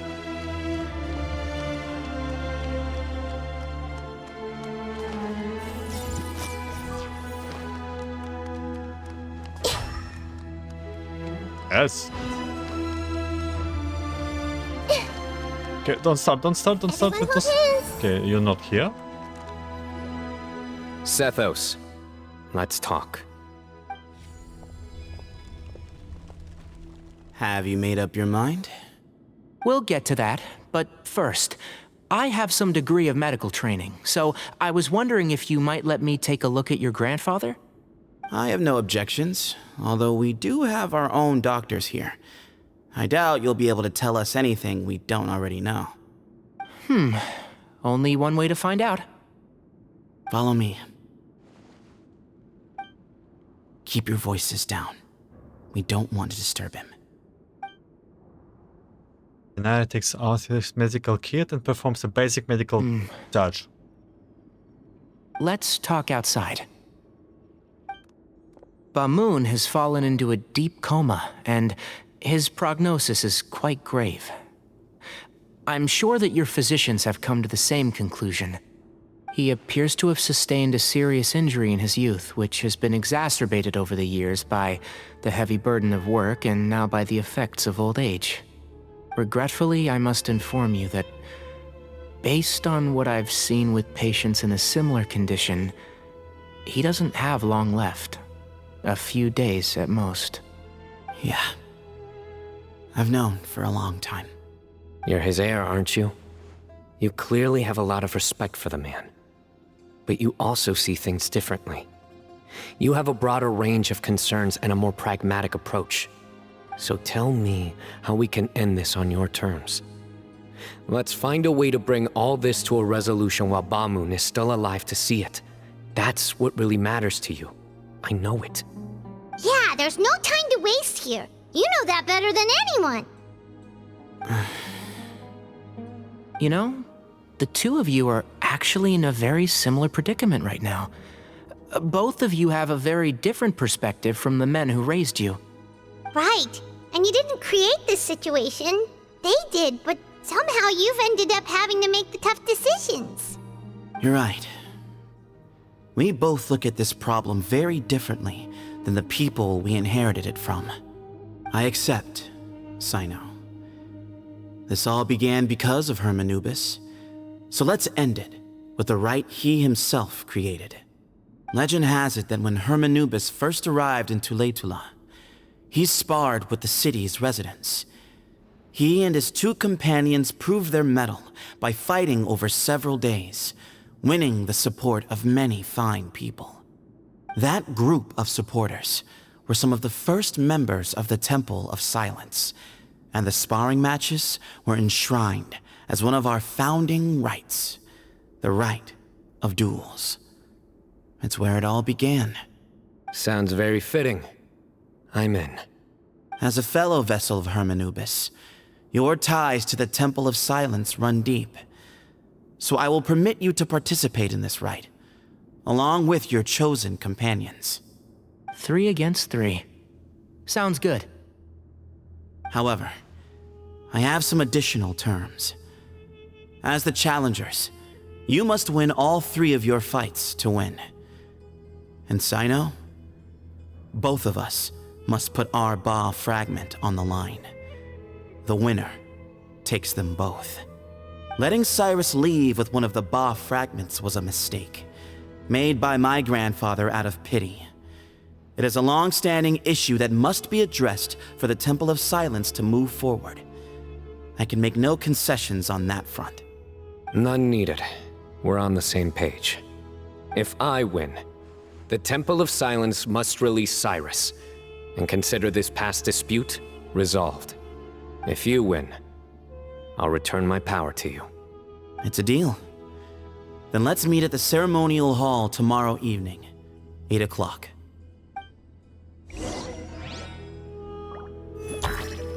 Damn, time for duel? Some sort of. Ah, okej, tak to Cyno.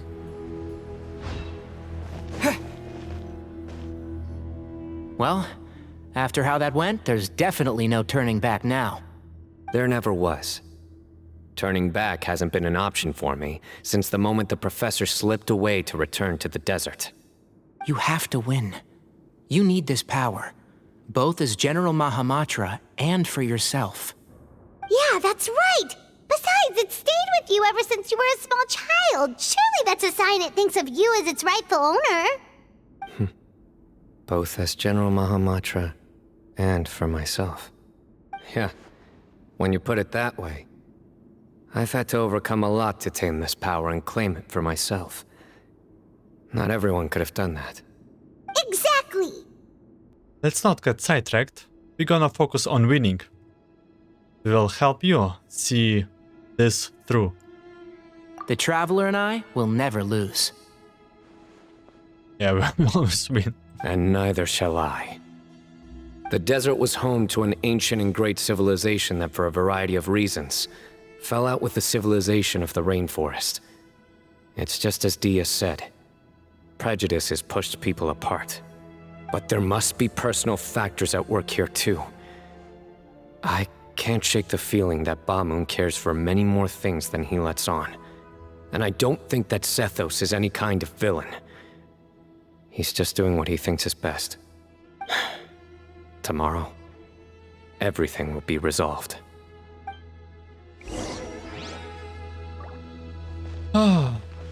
Wait until the next day, 20.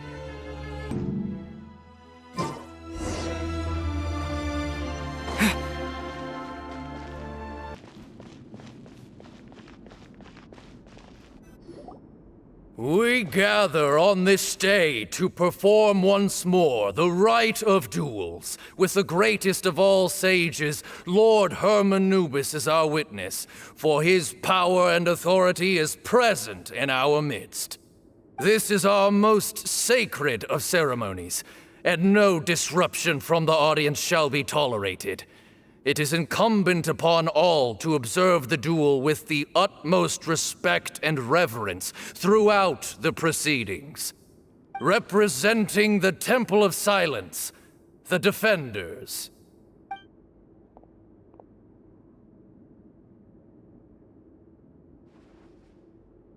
Grandfather, you're here. A Rite of Duels after all these years. I am surprised by your decision, Sethos. I know what I'm doing, Grandfather. Just leave it to me. Representing the Academia, the Challengers. Ready. We will fight to have our voices heard. Warriors, take your positions and decide on the order of battle. We come not to debate what brings our challengers here, nor what will become of the defeated duelists. Duelists, the might of Hermanubis himself is at stake here. Now, fight. Fight until the rightful victor is proclaimed. I will go first. Huh? Are you sure? I'm sure. We want to keep our morale up. I agree. He's very strong. Sending him out first will definitely intimidate the opposing side. Okay, then you're second. Sure. We have decided. So have we. Let's begin. Duelists of the first bout, please step forward. Leave it to me. Are we fighting as Traveler or Party? Don't forget, safety first! Okay. Hey, you there! You better play nice with them or Paimon will make you regret it! Little bit too much chatter from the audience over there. Hey! Paimon, thank you for cheering us up.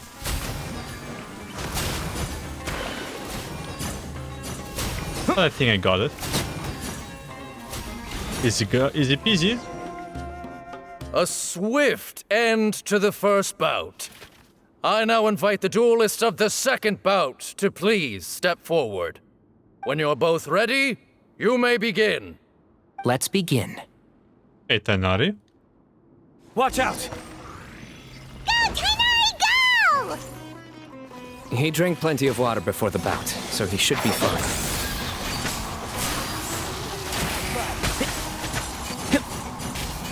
Easy.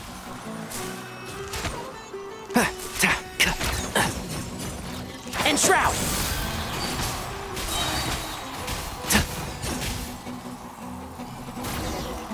Okay. Thus ends the second bout. We will now move to the third bout. Duelists, please step forward. I'm ready. So am I. This is the final stage of the rite. I remind you both that the terms you agreed upon in advance are binding. When you're both ready, you may begin.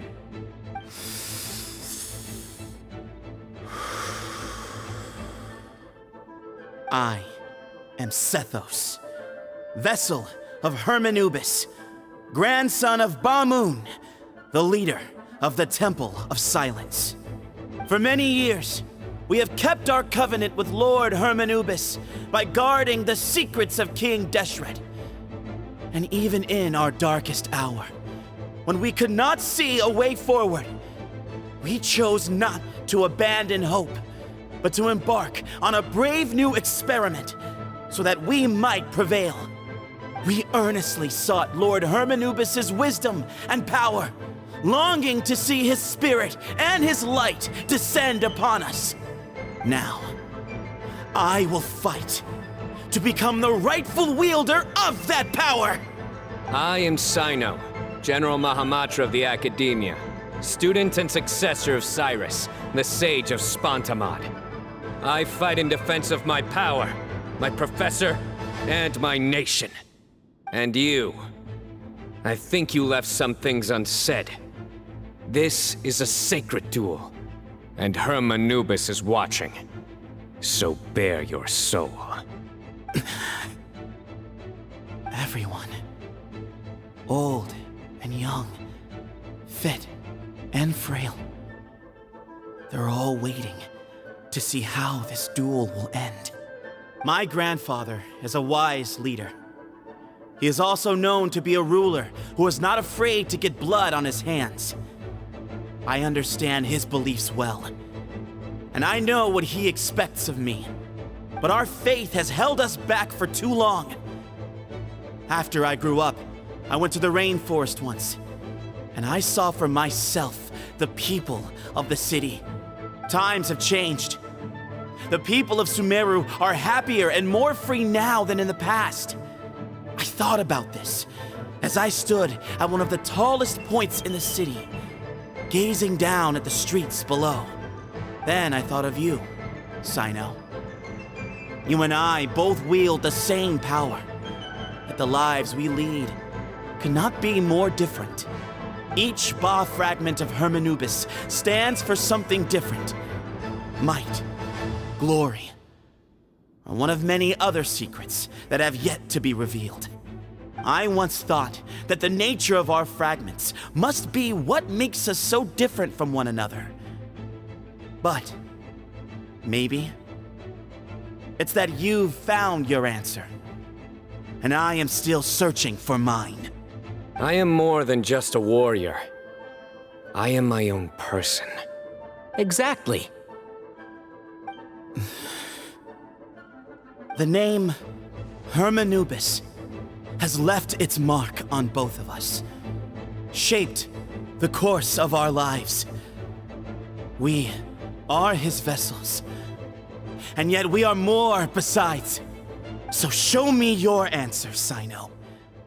Show me I can be more than my faith, more than the power I wield. Show me the person I can become!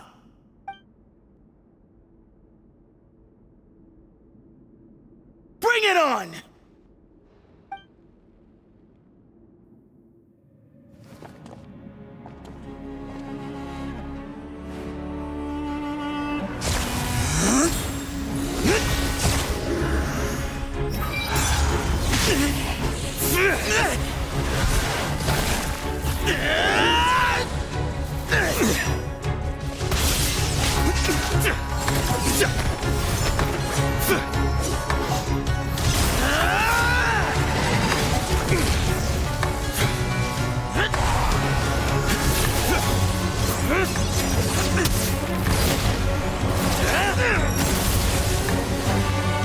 That's all you've got?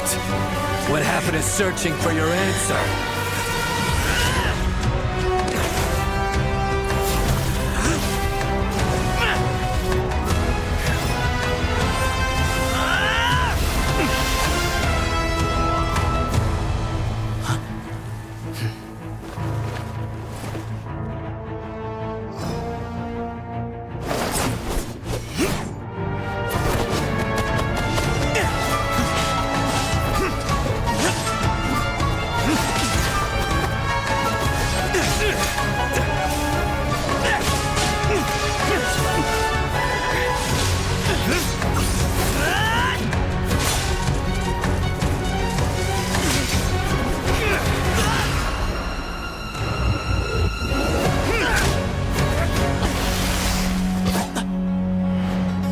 fight's over.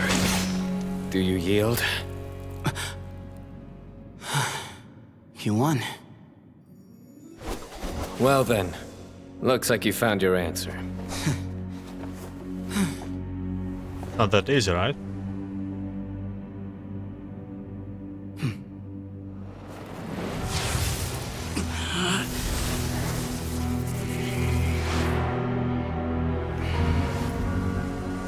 I give his glory to you.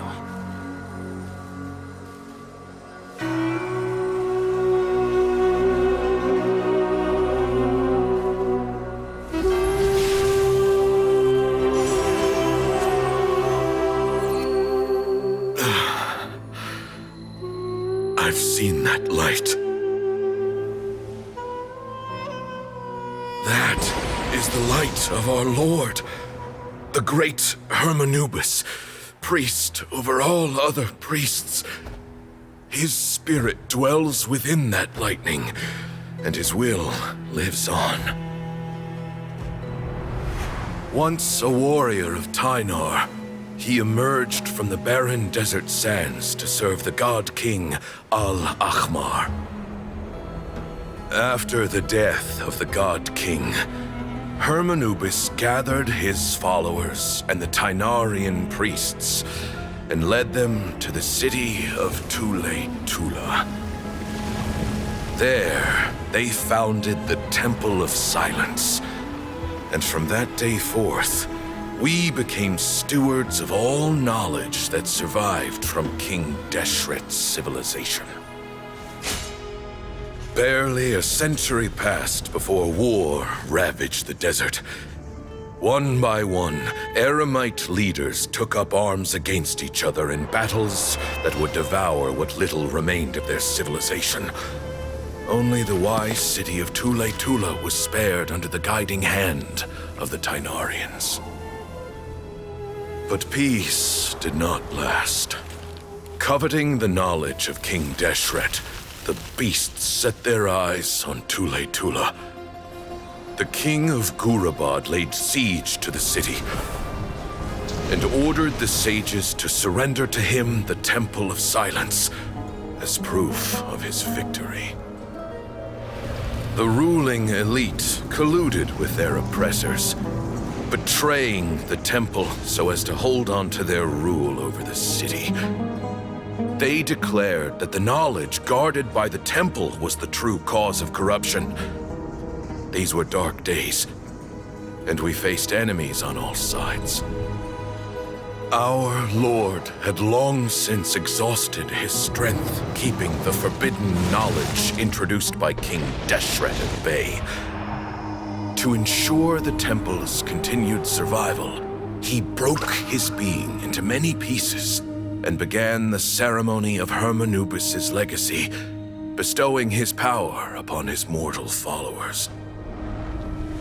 With this power, the temple was able to defeat the tyrant's army. Yet, we were not hailed as heroes. Strange and unfamiliar as this power was, it struck fear into the people's hearts and drove them to reject us. In the end, the people of the temple and the Tule-Tula Tynarians left the city for good and made their way to the rainforest. What followed next was inevitable. The elite of Tule-Tula fell and were decimated. War engulfed the desert. And we wandered from place to place, always in hiding, all the while keeping close watch over our secrets and staying true to our mission. Betrayal forced us out of the desert and into the forest. Then mistrust drove us from the forest into the desert once more. We have lived in exile for far, far too long. Yet, today, the Temple of Silence has borne witness to the glory of Hermanubis once more. Thank you.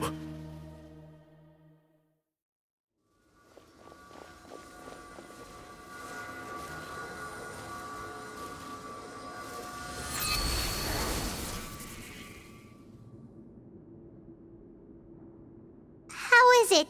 Do you feel okay?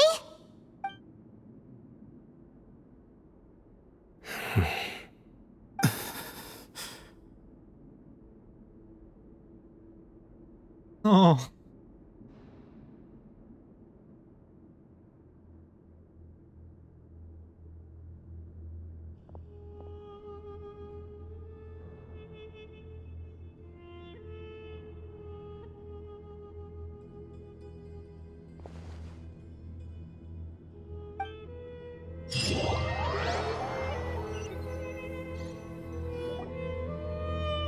Grandfather. You, Sethos, and the other members of the temple bid farewell to Bamun. In the great hall, people gather around the coffin to pay their respect. The atmosphere is solemn. Hey, Sethos.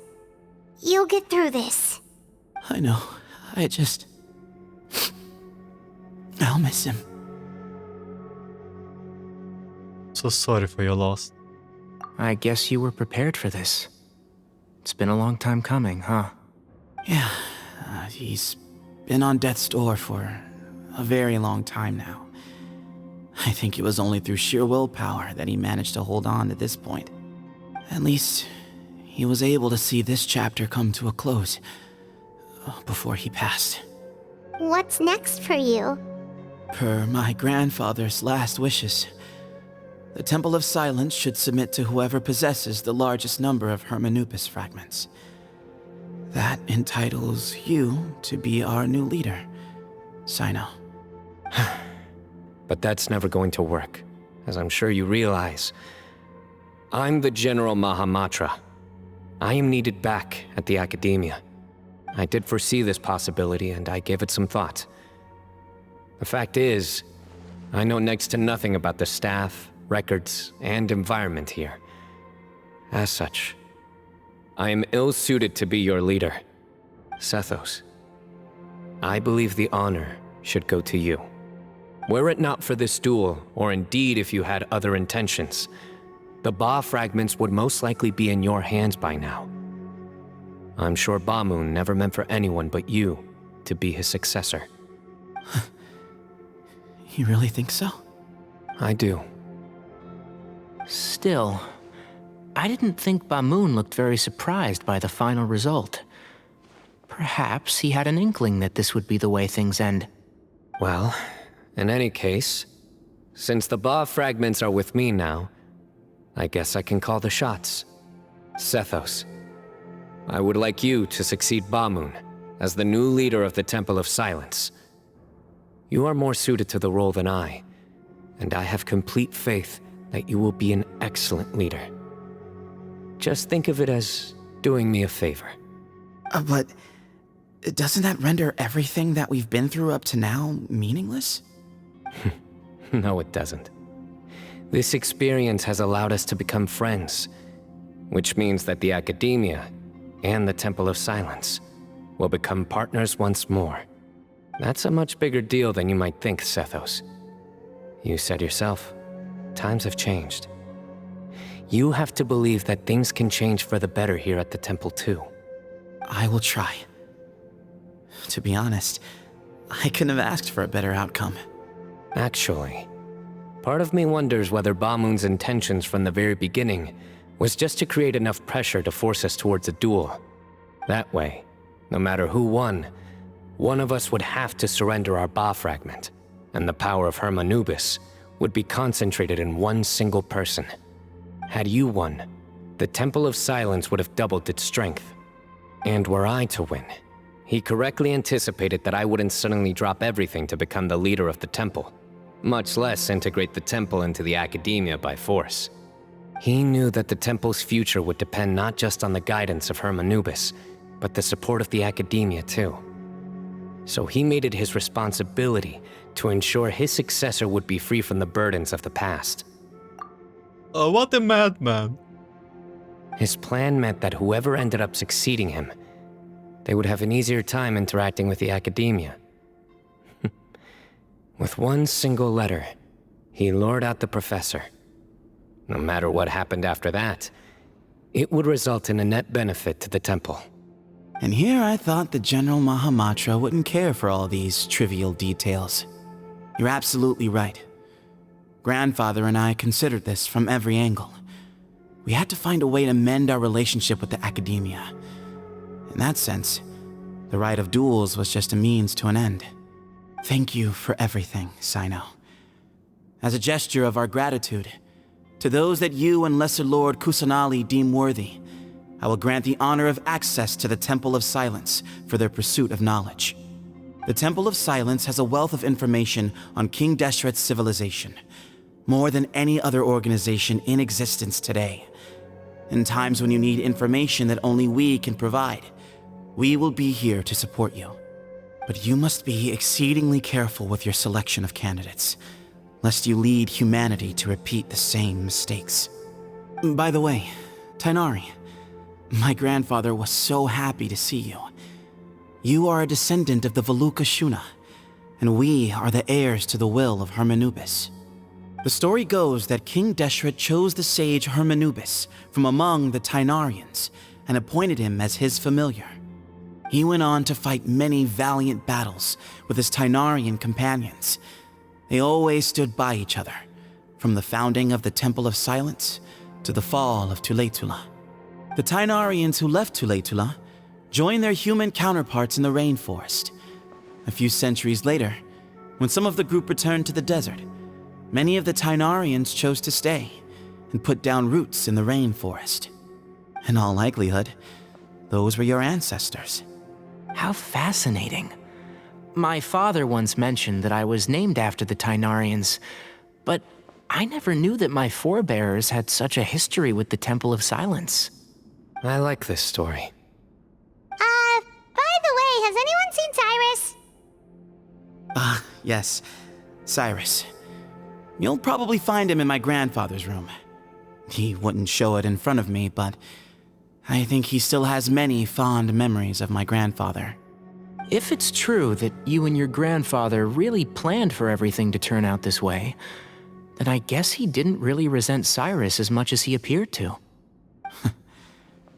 Who knows? Perhaps all of us, you, me, and Cyrus, we're all just pawns in my grandfather's plan to set things straight. He was awful like that. Someone's got to make the decisions when history is at a crossroads. I will make a detailed report on all of this to Lesser Lord Kusanali, and arrange for an official delegation from the Academia to come and meet you in the desert. I'm sure you'll have lots to attend to in the days ahead. But once things return to normal, please come and visit the rainforest again. You should stay for a few days this time, and start to build some relationships. If we're going to work together, both sides have to get to know one another better. I will. All right, well, bye for now, everyone. I'll be seeing you. See you soon. Come hang out with us anytime. Best of luck to you, Sethos. Actually a awesome quest. Did you see, Grandfather? Cyno chose me to succeed you as leader of the Temple of Silence. I will now serve in his stead. It's still early days, and I can't say that I know him that well yet. But after that battle, I now understand why he came here with a whole group of friends. Companionship means to trust and be trusted. Just like Cyno and his friends, we too will fight side by side and support each other in times of trouble. Grandfather, we did it. We achieved what we set out to do. From this day on, the Temple of Silence has the chance to work with the Academia once more. Real change, real opportunities. They are now within our grasp. Okay, let me quickly try to find Cyrus here. Here you are. All these years, I've felt like I'm still young. I still have lots to look forward to in life. But now, I suddenly feel Oh, I too have grown old, Bamoon. Just like you.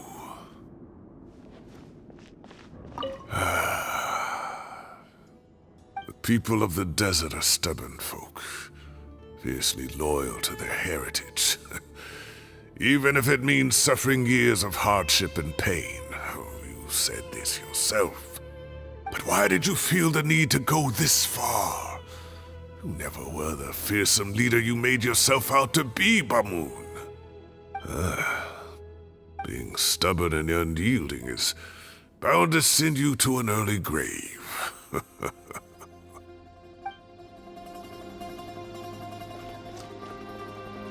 Oh, well then. Let's return to the academia.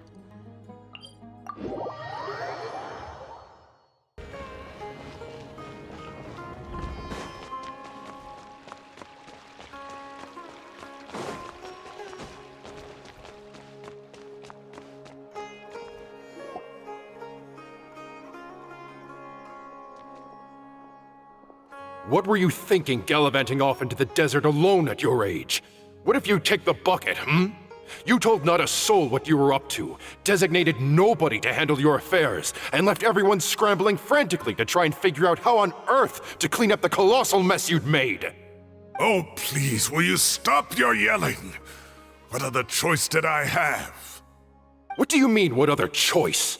Do you mean to tell me that after all your years of learning, and sagehood no less, the only idea you could conjure up in that white-haired walnut of yours was to shoot off into the unknown like some hot-headed 20-year-old adventurer? A one-man suicide mission, That's the best idea that one of the finest minds of a generation could come up with, is it? It astounds me that you survived the journey, and you're lucky that Bamoon didn't finish you off when you arrived. All right, all right. Honestly, the way you're going off on me, it's like you wish you'd been there to lend him a hand. Does it mean nothing to you that I'm your colleague and former classmate? I've got nothing more to say. What's the point of berating an old bag of bones? What do you mean, bag of bones? I'm a flesh and blood hero who, despite his old age, saved our General Mahamatra from being stripped of his powers. Okay, look. Fine, I admit it, I was in the wrong. How can I make it up to you? What about, a month's work at the Academia? 1 month? Try 3. Inari's master is really laying into Cyrus. Let's give them a wide berth. Yeah, we are too young to get involved. Professor brought this on himself. Don't pay any attention to him. Wow, I haven't seen Master get this riled up in a long time. The last time he chewed someone out like this must have been back when I was still a student. I think I'll go around and update everyone, tell them the situation's resolved. Want to come with me? We can go for dinner afterwards. My treat. Another dinner. You in? Makes sense. I'm in. Free food is free food. Always happy to help. Paimon's coming too! Let's go!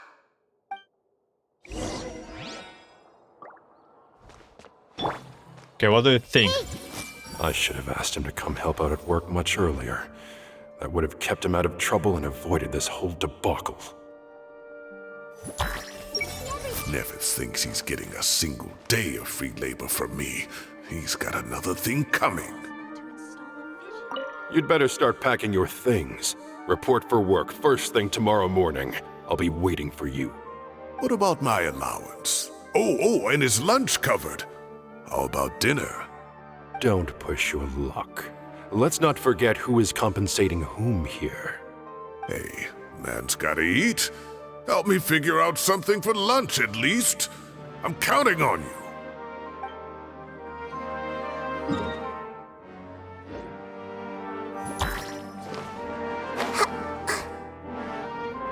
Wait a moment, is this Farusa? Ah. Could not read minds. Hey, Kale. You're back! Well, look who we have here. Would you mind explaining to me what has been going on the past few days? I heard you all ran off into the desert and got embroiled in a major catastrophe. All taken care of. That does not answer my question. How could you be so careless? That goes for you as well. Yes, and you too. When you run into problems, you really ought to ask for help, you know? I've been around the block. Don't you think it would have made sense to involve me? And let's not forget, I know the desert like the back of my hand. Now would not be a good time to attempt to argue with Farazan. You're right. Mm-hmm. It's not the first time that I've had to talk to you about this sort of thing either. You need to learn that there are times when the right thing to do is get a more experienced member of staff involved. Do I make myself clear? Because if you don't, Kale, please do something. He's giving me the signal. All right, guess it's time to play my ace in the hole. Say, Madam Farazan, I can see you're pretty upset, but, I was just wondering, remember that time you offered to give me a tour of the academia? Does that offer still stand? Huh? Wait, did I hear that right? Kale, you remember? Wonderful. Well, of course the offer still stands. Come on, Madam Farazan will show you around the old classrooms. Poor Kale getting dragged off like that. Also, check out Farazan acting like some sort of official academia tour guide. Kale! Cup. Huh? What? Oh, right! What do you mean, cup? You need a cup. I can get you a cup. Oh, it's nothing. Just Master's way of reminding me to stay hydrated while I'm out and about.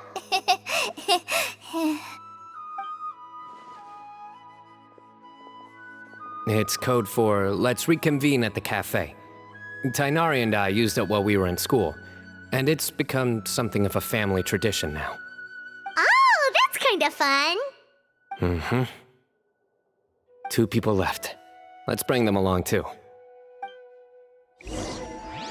I hate him in Kave? I'm guessing. Can I read your minds? Nothing to say again.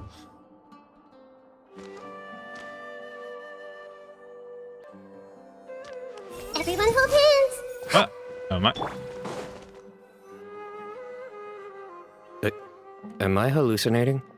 Or do I see Kaveh and Alhaitham engaged in diligent studying? We're just reorganizing all the books we used. Look, there's a whole mountain of them. There's no rush. Nobody reads these books anyway. My sincere thanks to you both. Yes, with your help, we resolved the issue rather swiftly and painlessly. And the outcome was better than we could have hoped for. You informed Cyno and Kaive and I Alhaitham. see. The Temple of Silence resorted to rather unique means of self-preservation. It explains how they managed to remain hidden for so many years. And it sounds like they managed to preserve a whole load of ancient documents as well. I'd love to go check those out if I ever had the chance. That day will come. The Temple of Silence is a hugely important organization, and we'll be sure to maintain good relations with them in the future. Now, as a token of my appreciation, I'd like to treat everyone to coffee. Sounds good. Yeah, sounds great. Although after the last few days, I don't know if I can handle another coffee, but I can just order something else. Sure. Let's go.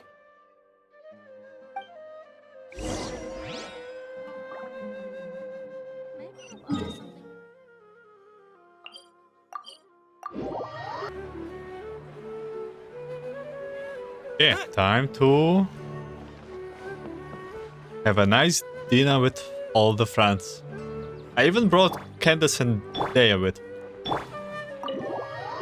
We will see Nahida, maybe. And then the Traveler just pounced on their opponent and knocked him right out cold.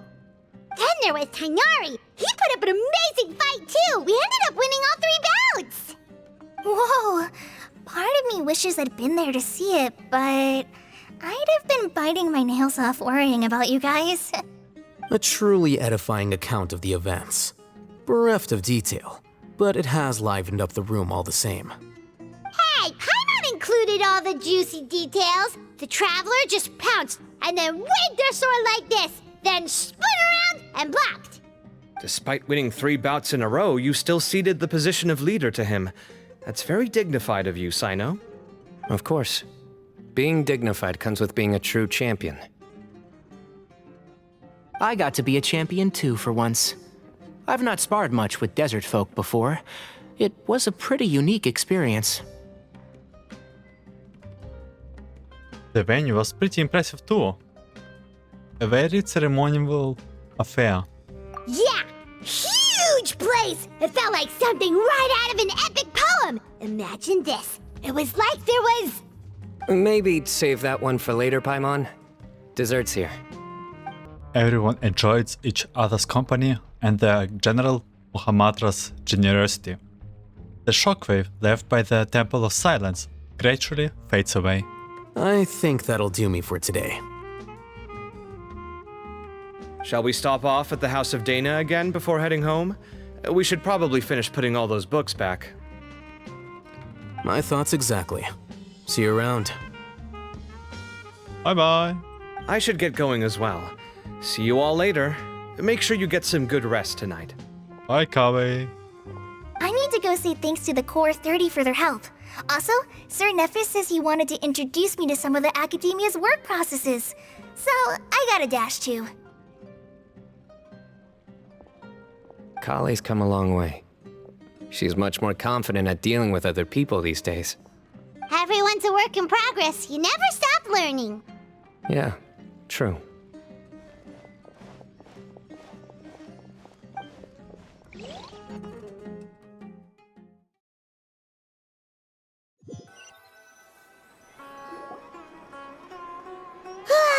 That was good. It feels like everything's finally wrapped up now. Life is all about these moments when you can finally relax and hang out with good friends after a job well done.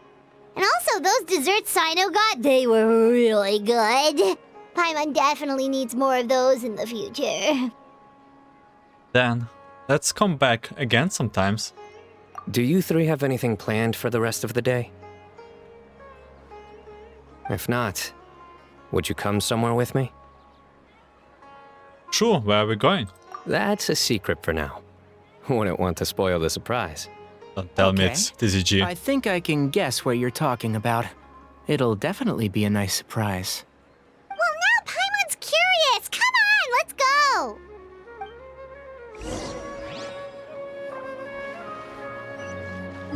Okay, what are you about to do?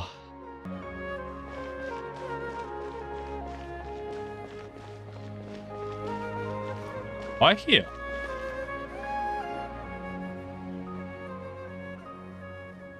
Been a while since I last made my way up here. Wow, look at this place! We're so high up! Need any help? Don't underestimate me. I'm actually a tree climbing champion. As you wish. It's a nice spot, isn't it? What a great view! We're so high up, we can see for miles! Traveler. Yeah? Turn around.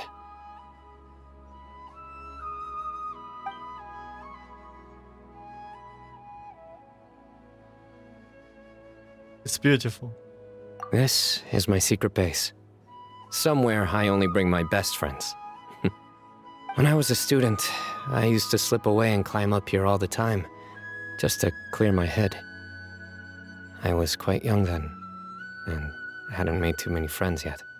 Back then, I had a lot of the same questions that Sethos was asking. Who am I? Why do I have this power? And what should I be fighting for? Our gifts help us to find our rightful place in the world. That was my experience. And I'm sure Sethos will figure things out in his own time, too. As long as Manubis' power endures, you will remain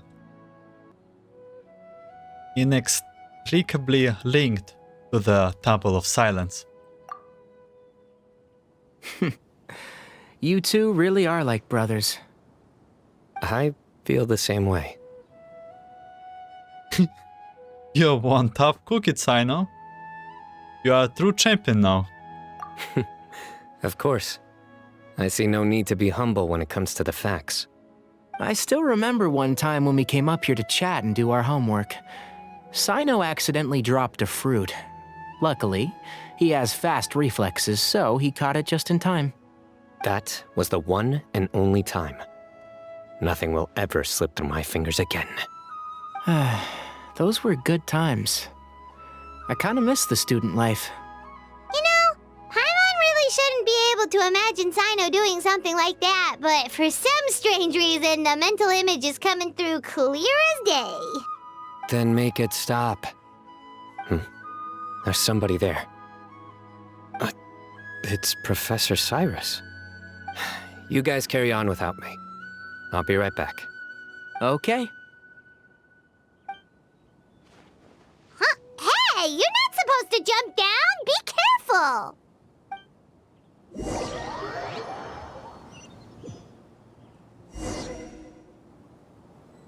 Tired?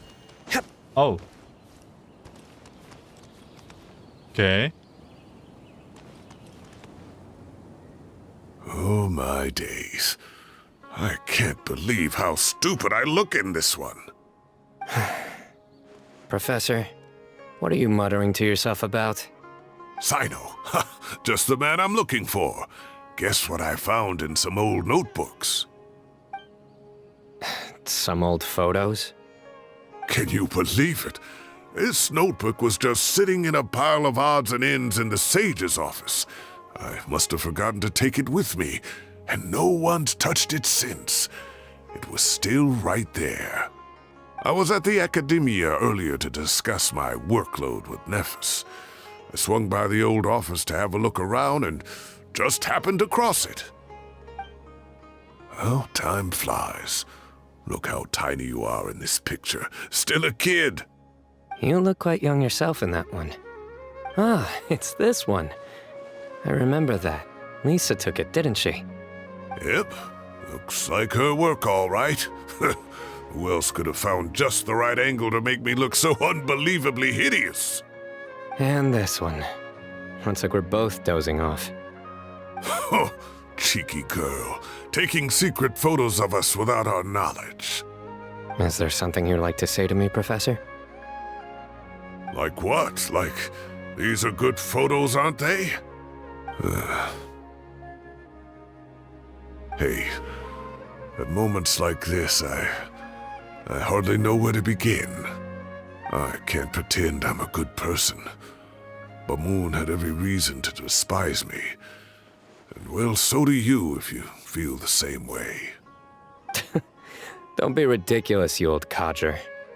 Is that not what you wanted me to say? Oh, I've dreamt of that place many times after leaving the desert. Sometimes I've dreamed that I was doing research with them again. And other times, I dream of the day they saved my life. Oh, it was one of the happiest times of my life. We all learned so much from one another. You've matured so much over the years, Cyno. Since you're my professor, I should save you some face by not calling you out on all the non-answers you just gave. So, I will do the right thing and keep my mouth shut. Good thinking.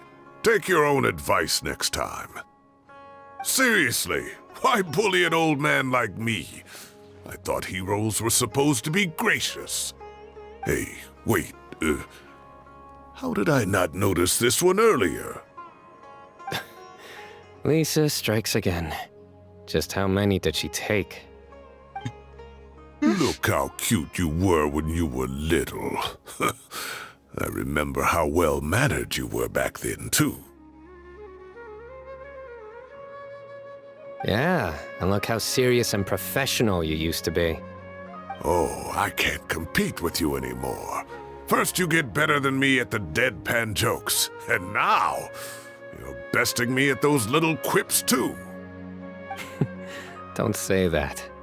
I still have a lot of respect for you. Huh, that's more like it.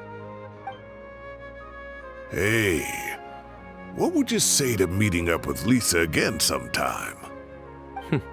I'd like that. Let's find a time and pay her a visit in Mondstadt. All right, I'll add it to my schedule. Let's go next week. Wait, no. Next week is the tomato growing competition. I have got to beat Zaha Hadid. Or you could find a real hobby, Professor.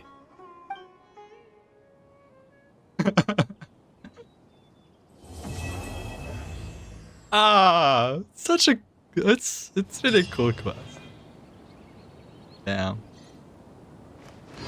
I see. Joke. How do I make this a joke? I can't treat my students like kids anymore.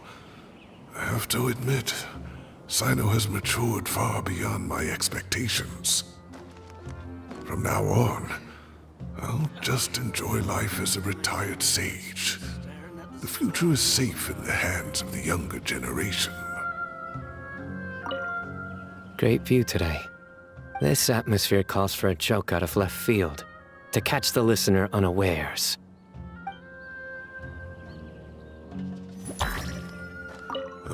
Time has passed too quickly.